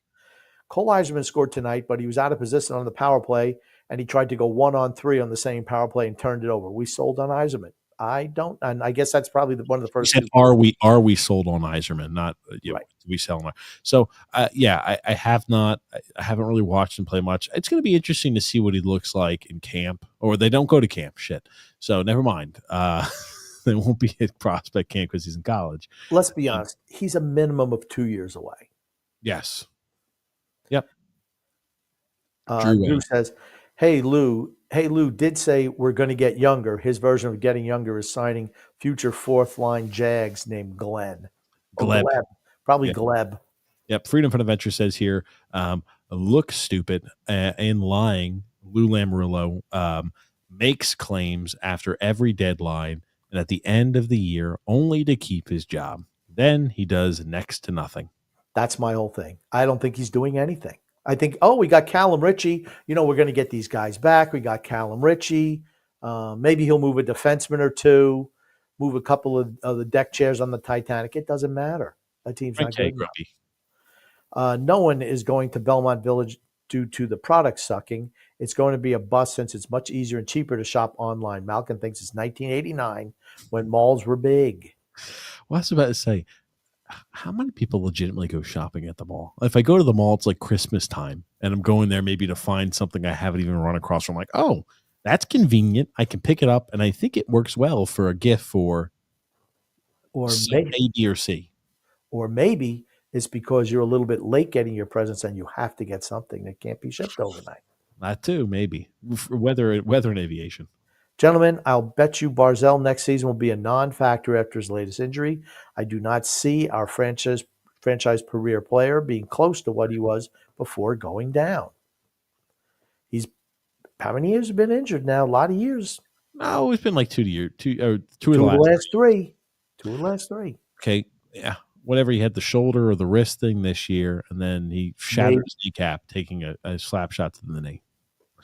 Okay, it's not like he's tearing the same shoulder or something like that. That's what I'd say. Okay, Freedom Fun Adventure says here, BS Grumpy, I love you, but Romanoff is way better than Dobson. Dobson couldn't pass the puck 2 times, and it led to the last goal versus the Rangers, and game or 2 before. He fell down 2 times, turned the puck over, stood waiting for a guy to hit him. Freedom Fun Adventure. Romanoff is on the ice for just about every goal against the Rangers. Pellick, Pulak, and fucking Romanoff and D'Angelo. They're hideous. Yeah. Romanoff is disaster. I stand by it. He's the worst defenseman I've seen in forever. Here's the thing. I don't care if they bring him back or not. It doesn't matter. By the time we're good, he ain't going to be there either. So it don't matter. Matthew Brown said here, knew you guys would come on. Grumpy, do you think Malkin drops the hammer on these clowns? No. I do not. David DeJesu says here, hello, boys. Lou has no pressure. He's not getting fired by Malkin. Most likely happening is one of his assistant coaches loses his job and a new player. The rest will be minor moves and resigning of Palmieri, and the rest will be the same crew. Well, then just expect more poor results because other teams have gotten better and they're younger. You're seeing Columbus. Philadelphia had some player in tonight's game on the winning team who's a big, supposedly going to be really, really good, and some kid who's tearing it up in the Ontario Hockey League right now. I mean, do the Islanders have any of those guys? I don't think so. Yeah, Callum Ritchie, Grumpy, and Cole Eiserman. Callum Ritchie is not a guy he's in the minors, and he'll be a third line center. But they have Mitchkov. Flyers have Mitchkov. Yeah, he's head over heels better than any player we've got. Owen Tippett. Is there anybody on the Islanders you would take over Owen Tippett? He's pretty damn good, is my point. Owen Tippett's not as young as you think he is he? What's he, 26, 27? I don't remember. Next comment group, you read that, please. Is there anybody in the Islanders you're taking over Mitchkov? Anybody? No. As a forward group? Not a one. Not at this point. Yeah, okay. Owen Tippett's like a 50 to 40 point a year guy as a forward. Yeah, sorry. He's not as good as you think. He's 26. Anyway, next comment, Crump. Did the Duke play his last game as an Islander? My God, I hope so. On Twitter, has Phil's facts become a silencer? You see, Phil is nice and quiet. We don't have to worry about hearing from Phil for a while. When the Islanders don't play good, he crawls up. He doesn't answer his phone. It goes right to voicemail like he lost his phone in the river. Okay. Got a few comments here. We got a lot of comments to get through here, Grumpy. So we're going to start hitting the comments quick there. Matthew Carbone here says, yep, love to see Jeffries. Absolutely. Mike D says here, the owners don't give a crap and it starts with them. Yes. Weather and Aviation says here, Dobson, Pellick, and Mayfield need to go. I'd say keep D'Angelo and Riley for next year. Grumpy, I believe you have Romanoff wrong. He is close to becoming a good rough defenseman. That's it. They like that he throws the body. That's it. He sucks. He blows. He's always out of position. Always out of position. Today is another example today. Out of position. He sucks. In open ice, he's a nightmare. I'd like to see a guy get run along the boards too, but you know what? Doesn't make you good defenseman. He's always out of position. Always out of position. Always. Not sometimes. Every fucking game, every single fucking shift, that guy's out of position. Period. He sucks. Rick Roma says here the Islanders should lose all their games, get a higher draft pick, which would hold more value this summer when Lou trades it. I hope he doesn't trade that pick. But he's again, not trading. One time I was prepped that they were going to use the 13th overall pick. They fucking squandered that thing and traded away for Romanov. There's no way they're trading this year's first round pick. No way. Vinny Smith, Grump. There's not one player on this team I would keep. Anyone good will be old by the time we get good again. That sounds like if there's no untouchables on this team. No, I don't think there is. Because of the current state we're in, there's no point. Maga said you called Sorokin world class. LOL. He is a world class goalie. He is. Put Sorokin on any of these other teams and see what the end result looks like for him. He's a world class goaltender. Has anyone seen what our goaltending has looked like the last couple of games without Sorokin? So Varlamov this year, 9 goals. Varley had to pick up the slack for Sorokin because he's so fantastic. Well, the tail end of last year, Varlamov played 10 games and had under a 900 save percentage at the beginning of this season before his career has been now effectively ended. Our backup goalie, Hogberg, he's an 8-9. The Hogburglar. He's stealing games. He sucks. Yeah. Again, our team plays zero defense, and I mean zero defense. And we have no offense to show because we have to throw every defenseman forward to try to generate offense. So it's like it's a confluence of bad events. We got to throw the defenseman forward to create offense, which leave them exposed, which leaves Sorokin exposed. And we allow guys to sit in front of our goalie and outmuscle our defenseman in front of the net and redirect pucks from point blank. What are you expecting our goalie to do? You watch Pulak and Pelech Pelech and Romanov, of course, doing ill-advised pinches against the Rangers lead directly to goals. It's the same thing over and over and over again. Here's the thing. Romanov is too stupid to learn how to play the game correctly. He's just freaking dumb. Sorry, too dumb to be a good defenseman. Weather and Aviation says Duclair showed his mental fortitude after being reamed by Waugh. We don't need sissy players that get their feelings hurt. 9 teams in 19 years, I think it means 11 years, and Lou signs this guy to a 4-year deal. Yep, absolutely right, Weather and Aviation. Got to cut him loose. Eat the money. Get rid of him. He's not a guy you want your usually terminate the contract. Freedom Fund Adventure says here winning in the next 3 games and screwing up the draft position would be the most Islanders thing ever. Agreed. Here, Rump. Mary Marzulli says, if they don't handle this offseason the right way, do we see Horvat, Barzal, and Sorokin demand a trade? No. Horvat, absolutely not. I think Bo Horvat loves it here. There's no pressure on him. It's like being in Vancouver all over again. Yep, back before they had expectations for him. Dale S. says here, you have to unload Anders Lee in the offseason. His stock will never be higher. Yeah, I agree. Get rid of Anders Lee. That's not true. His stock was highest at the trade deadline this year. Because you notice his game is just falling off the planet. Did have a goal and assist tonight, Grumpy? Okay, big deal.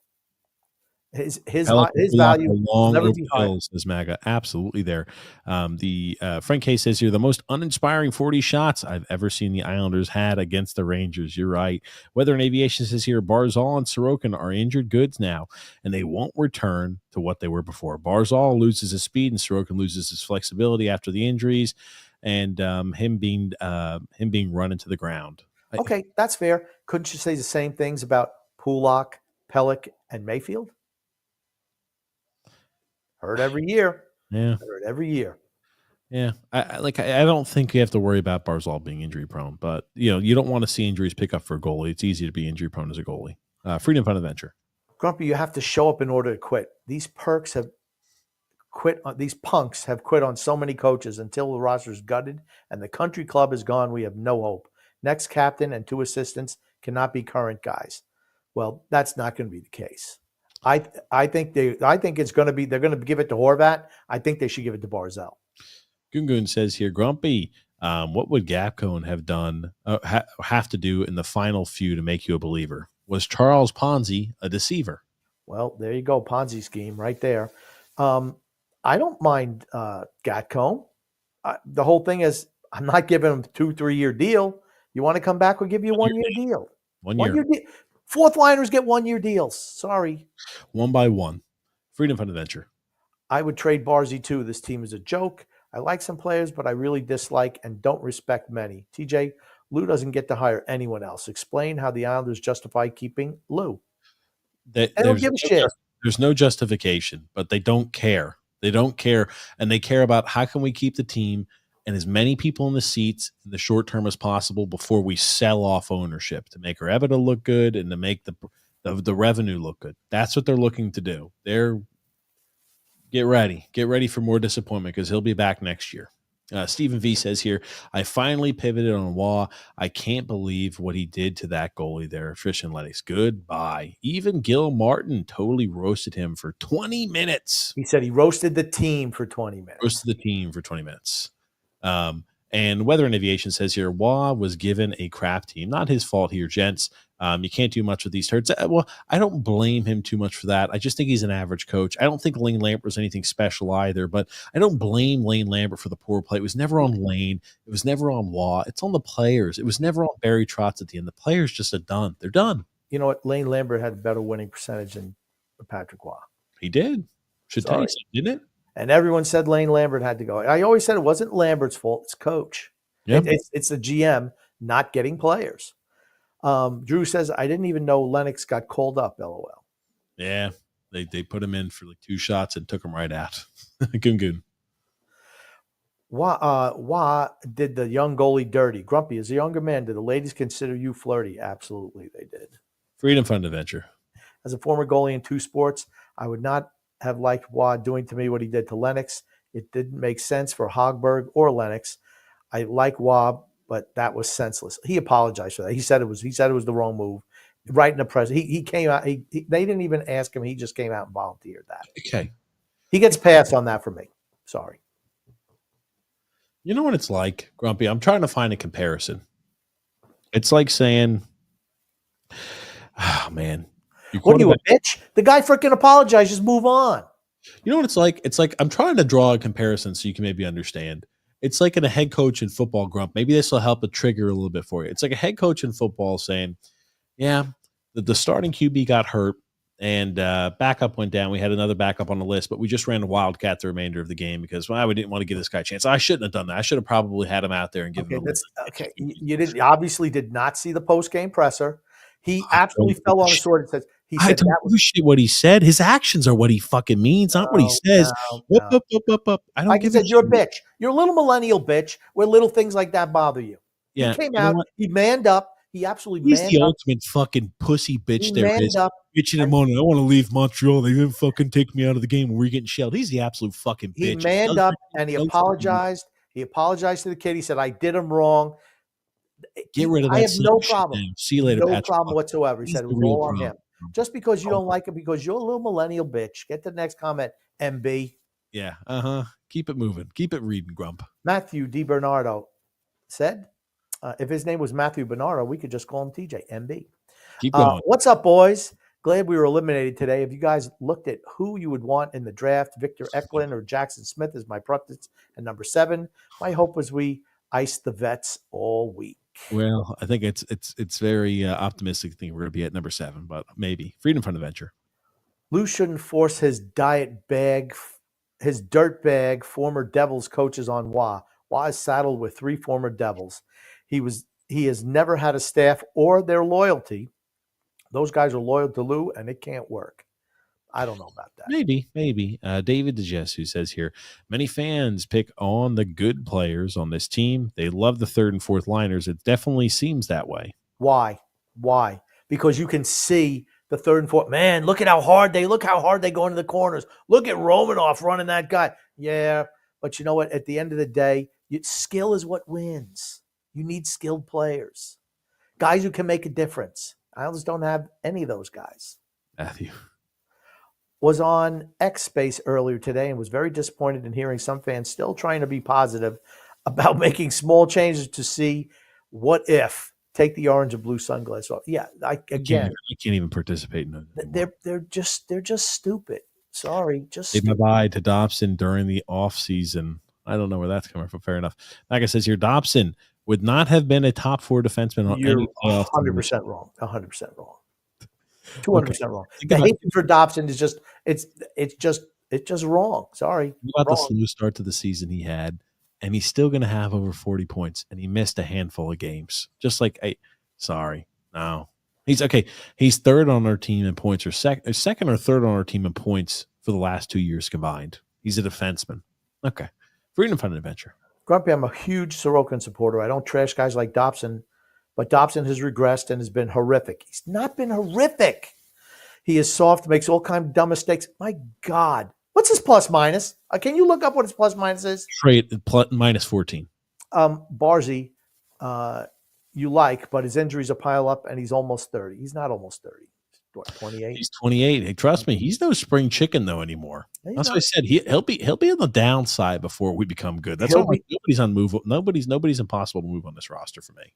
Right, but his game is gonna age well. His edge work is gonna make his game age well. Absolutely, it is.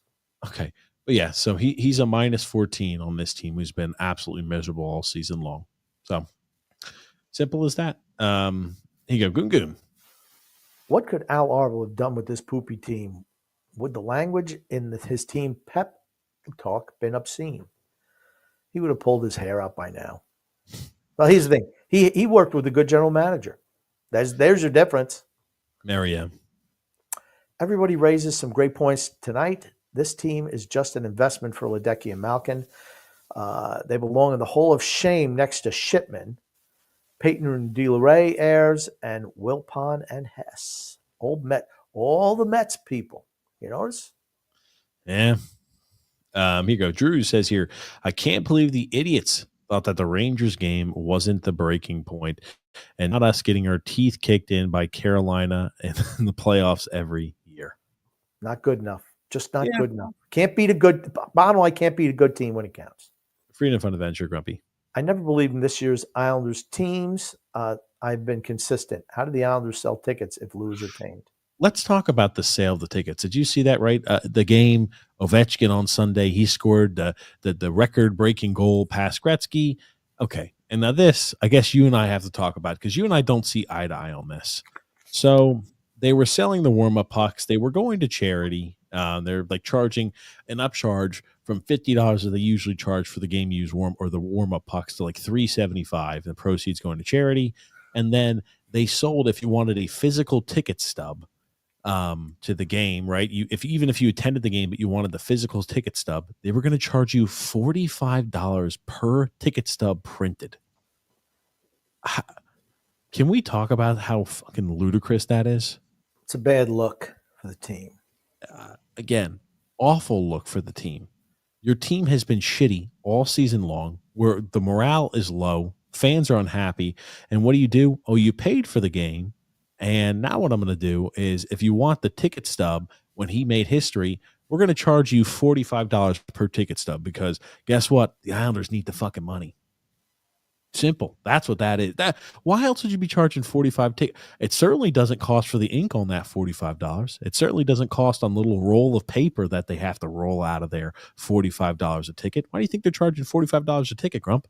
What they could have done is just give people those tickets as they left the arena.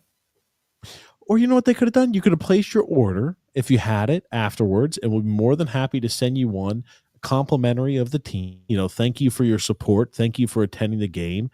And thank you for being an Islander fan.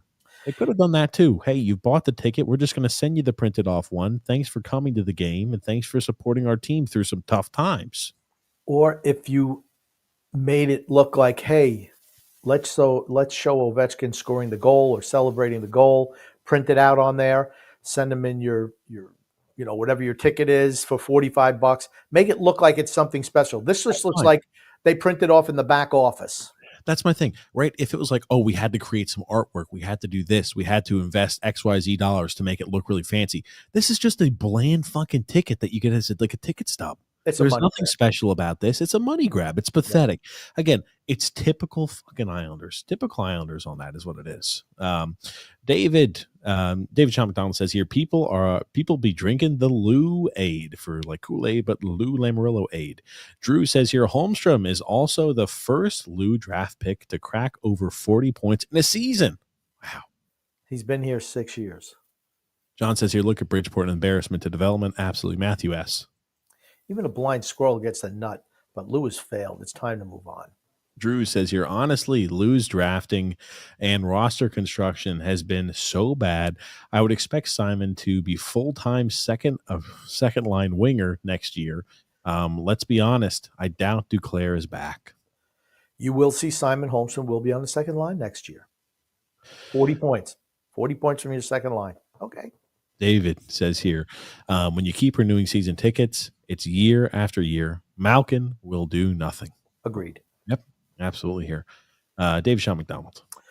Duclair shall no longer be known as the Duke. He should be known as the Duchess of Long Island. Oh, God.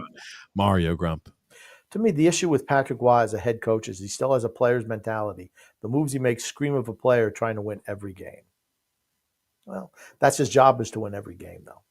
Some coaches just like that. You know what I mean? That's just how they coach. That's their style. And some coaches are more laissez-faire, hands off, but he's not one of those. Goon.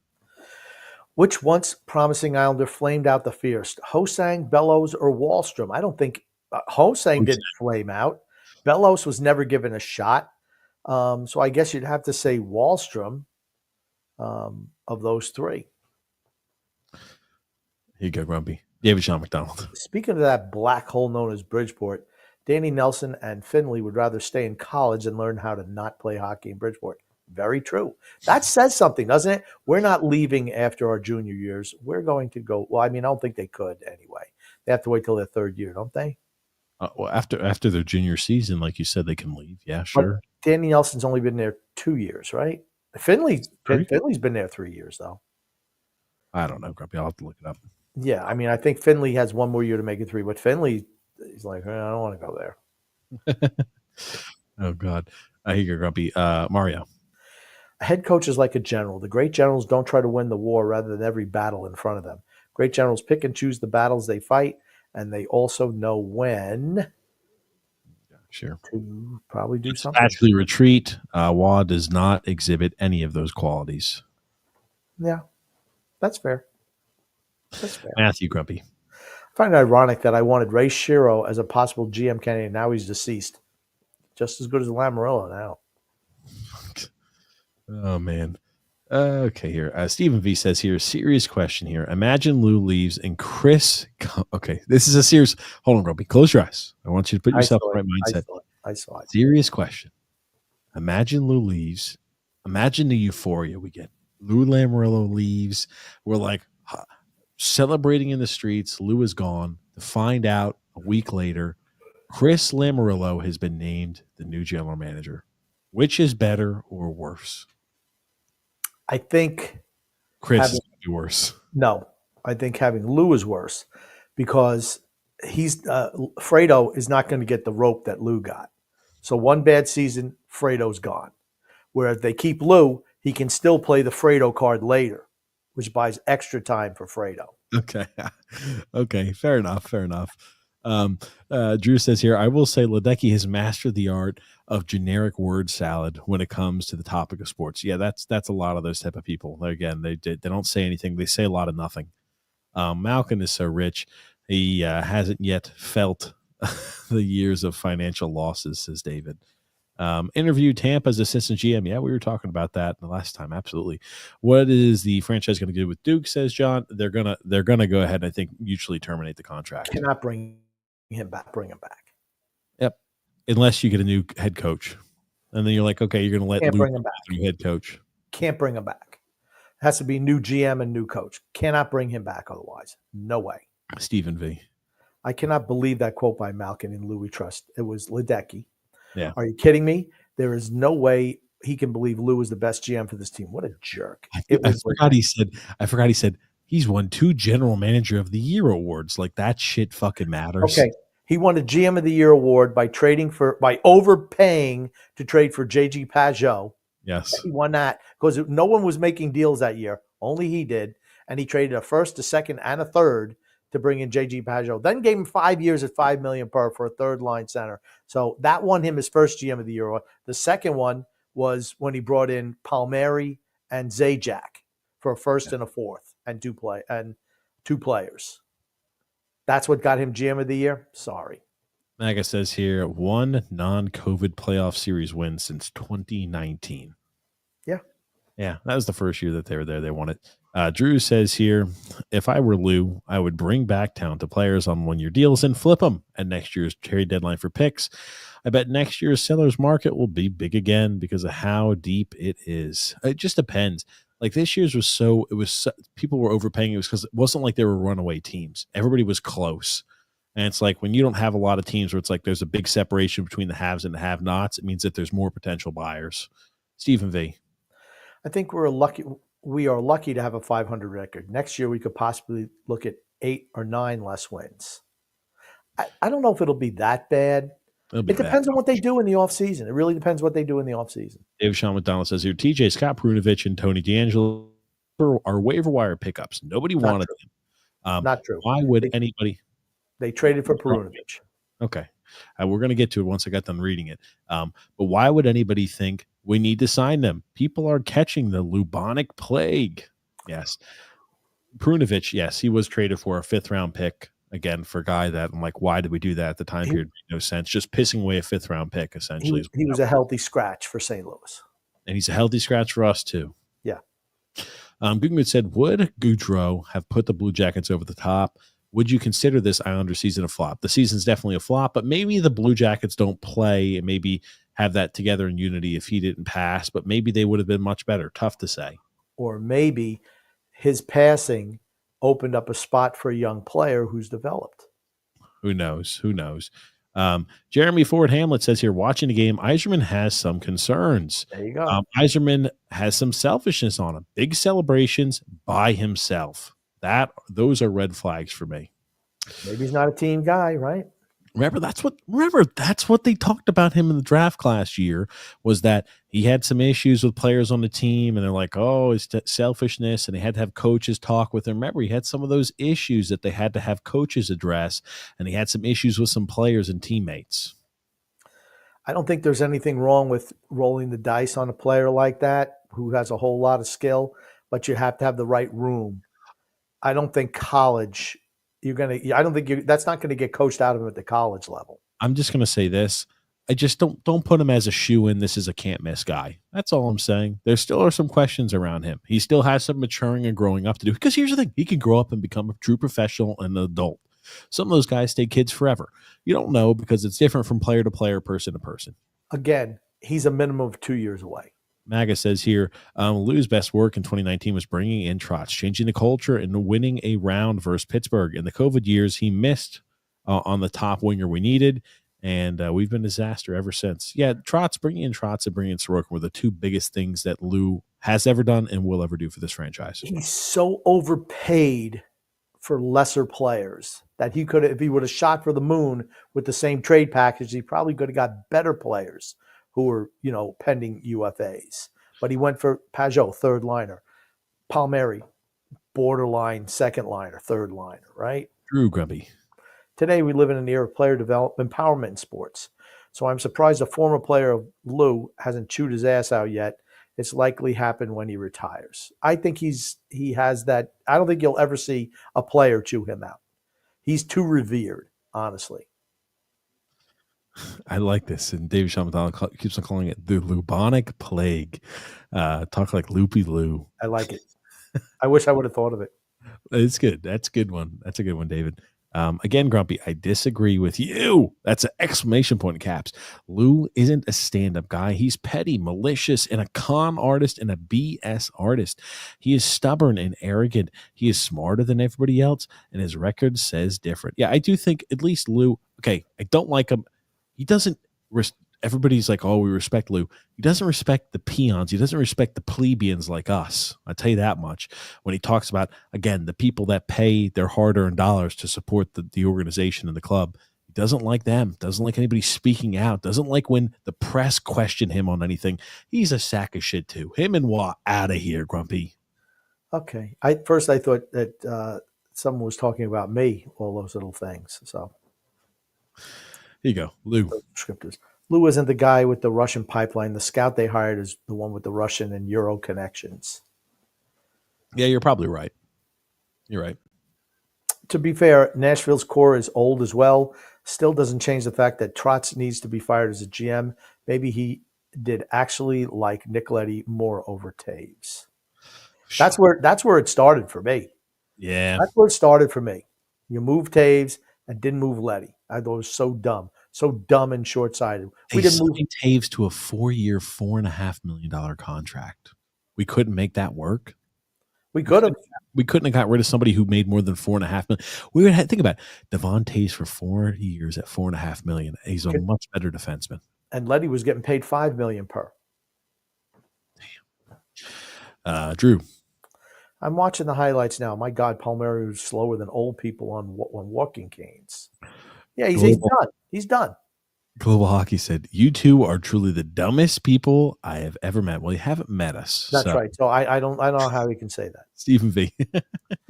I guess there's no reason to switch coaches, whether we should or not. The players would just quit on the next coach too. True. That's right. Yep. That's what I mean. Like it was never the coach, and it's not that like I don't blame Juan. We talked about it beforehand. I won't blame Juan when he fails. I didn't blame Lane when he fails. And if they bring another coach in under Lou, I'm not blaming the next coach either. Who was that guy? Golex, whatever the hell his name was.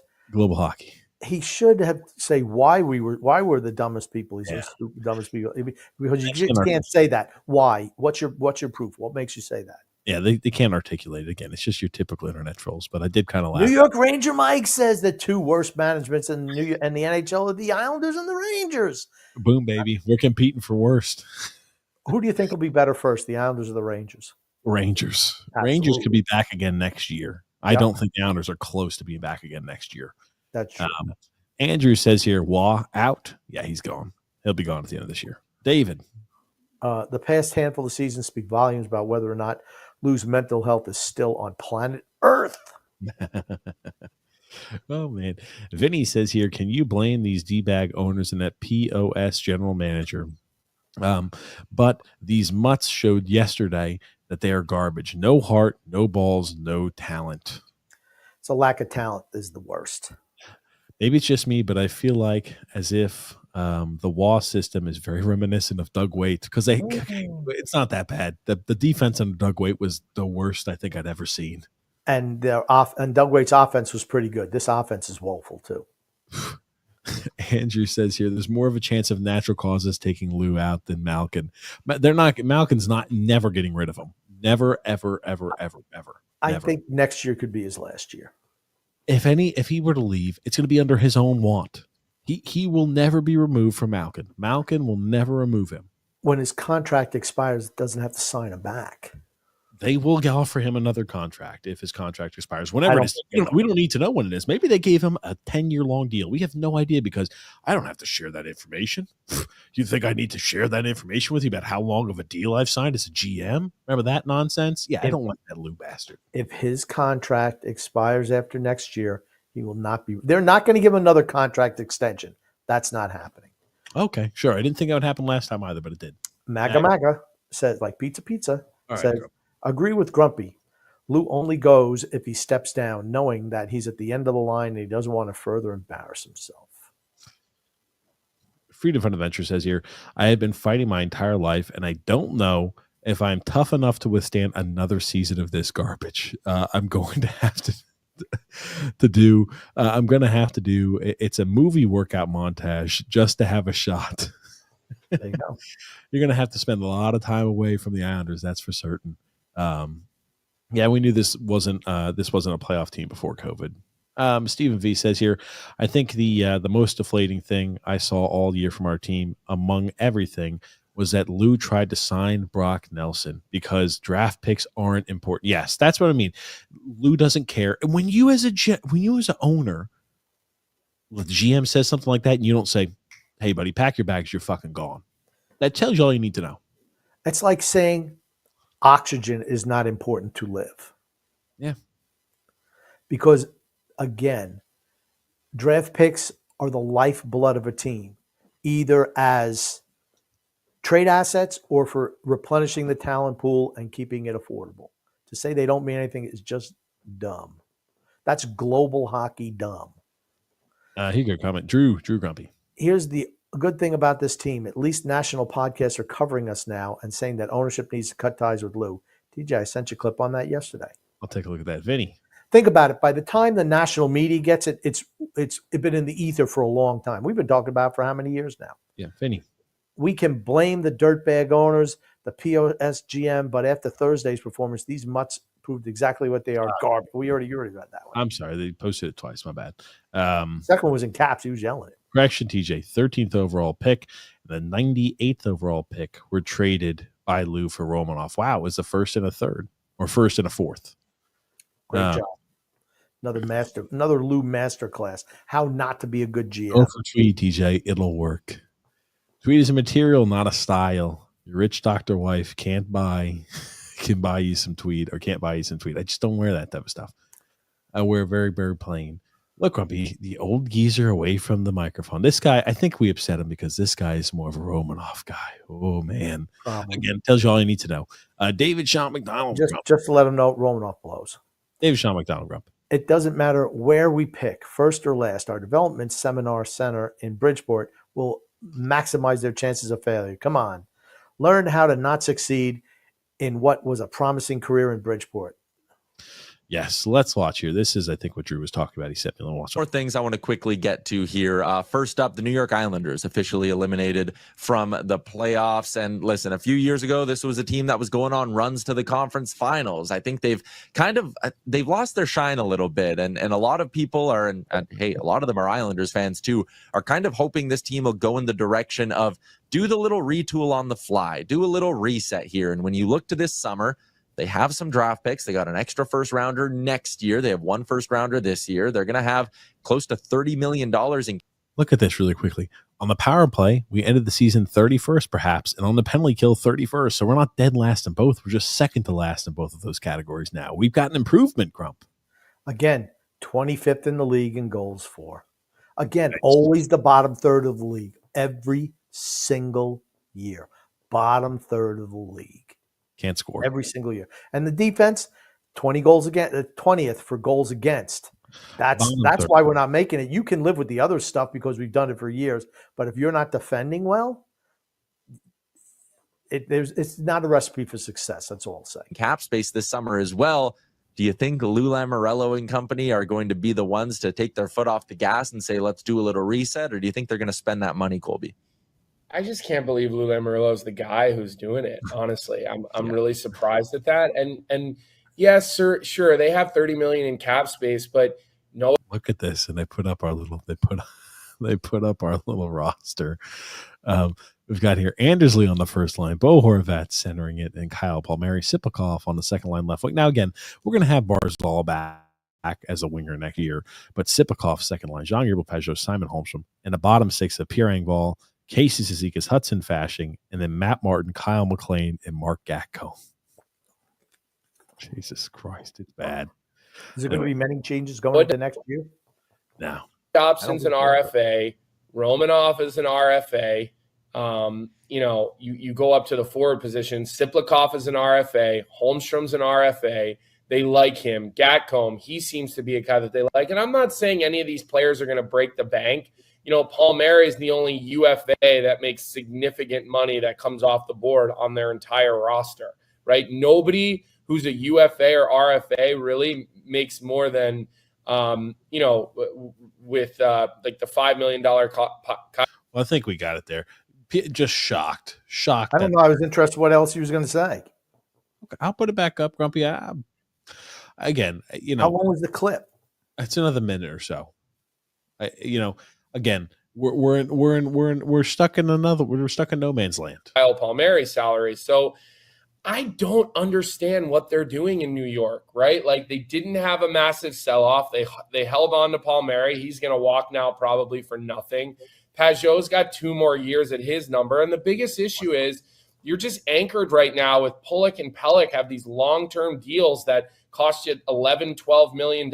You throw Mayfield, you're up to almost $15 million between 3 players that have just dropped off significantly in the way that they've been able to recover from injuries, and they were quality players. So I think the Islanders need an overhaul, and I think that overhaul starts at the top. And I respect Lou Lamoriello and what he's done in the National Hockey League. I really do, but it is time to turn that place over, start with the front office, move on to the roster, give the fan base something to be excited about.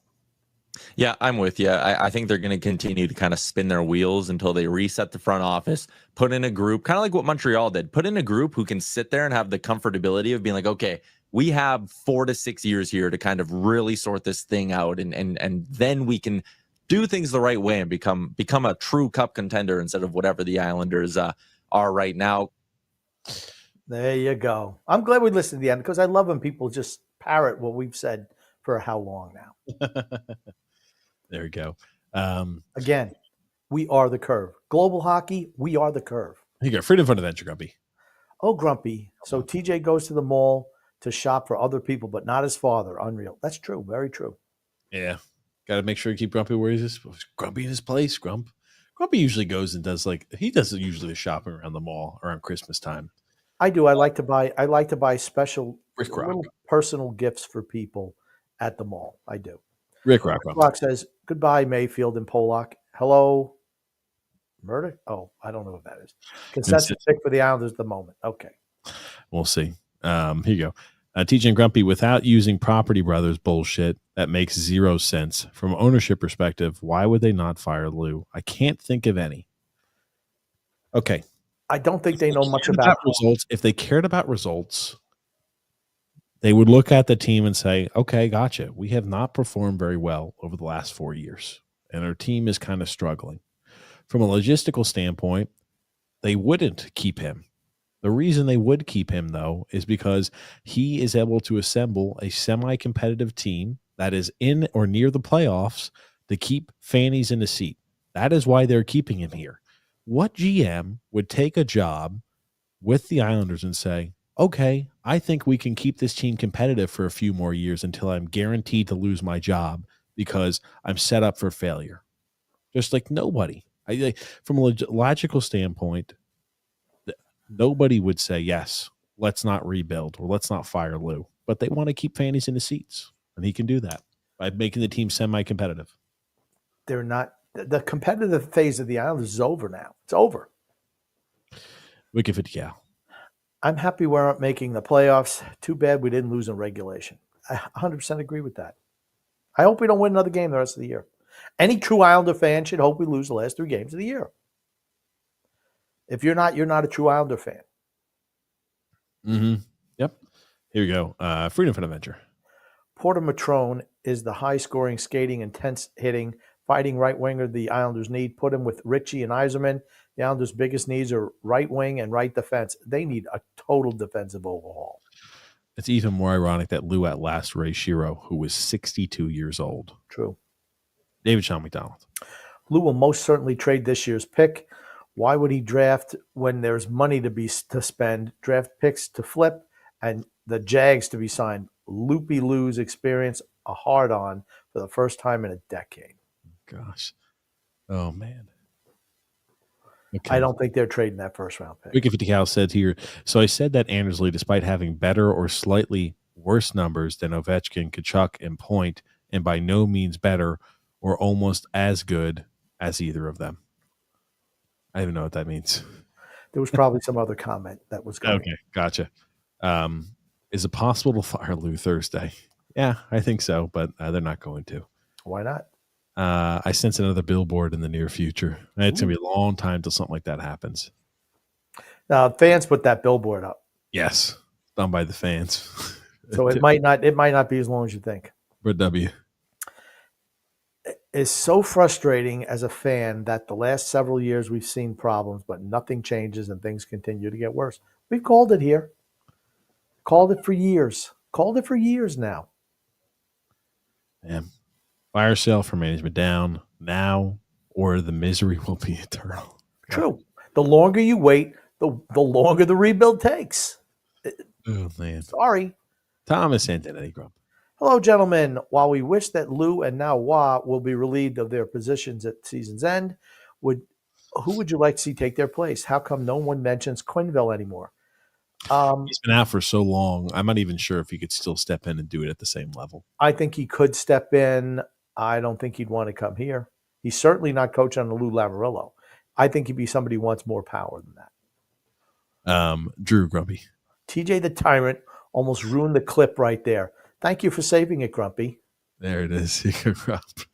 I mean, why the hell don't you want to listen to the whole clip? All right, next comment, Grumpy. Move along. The drubbing by the Rangers the other day was a perfect encapsulation of this dismal season. Also, I'm betting the point that they earned today will be meaningless. Overtime loss will cost them draft positioning. It's possible. The Wicked 50 Cal said, okay, this is the first half. He says, the only guy I do not want the Islanders draft so far on my light scouting work is Hensler. He doesn't have much offensive upside.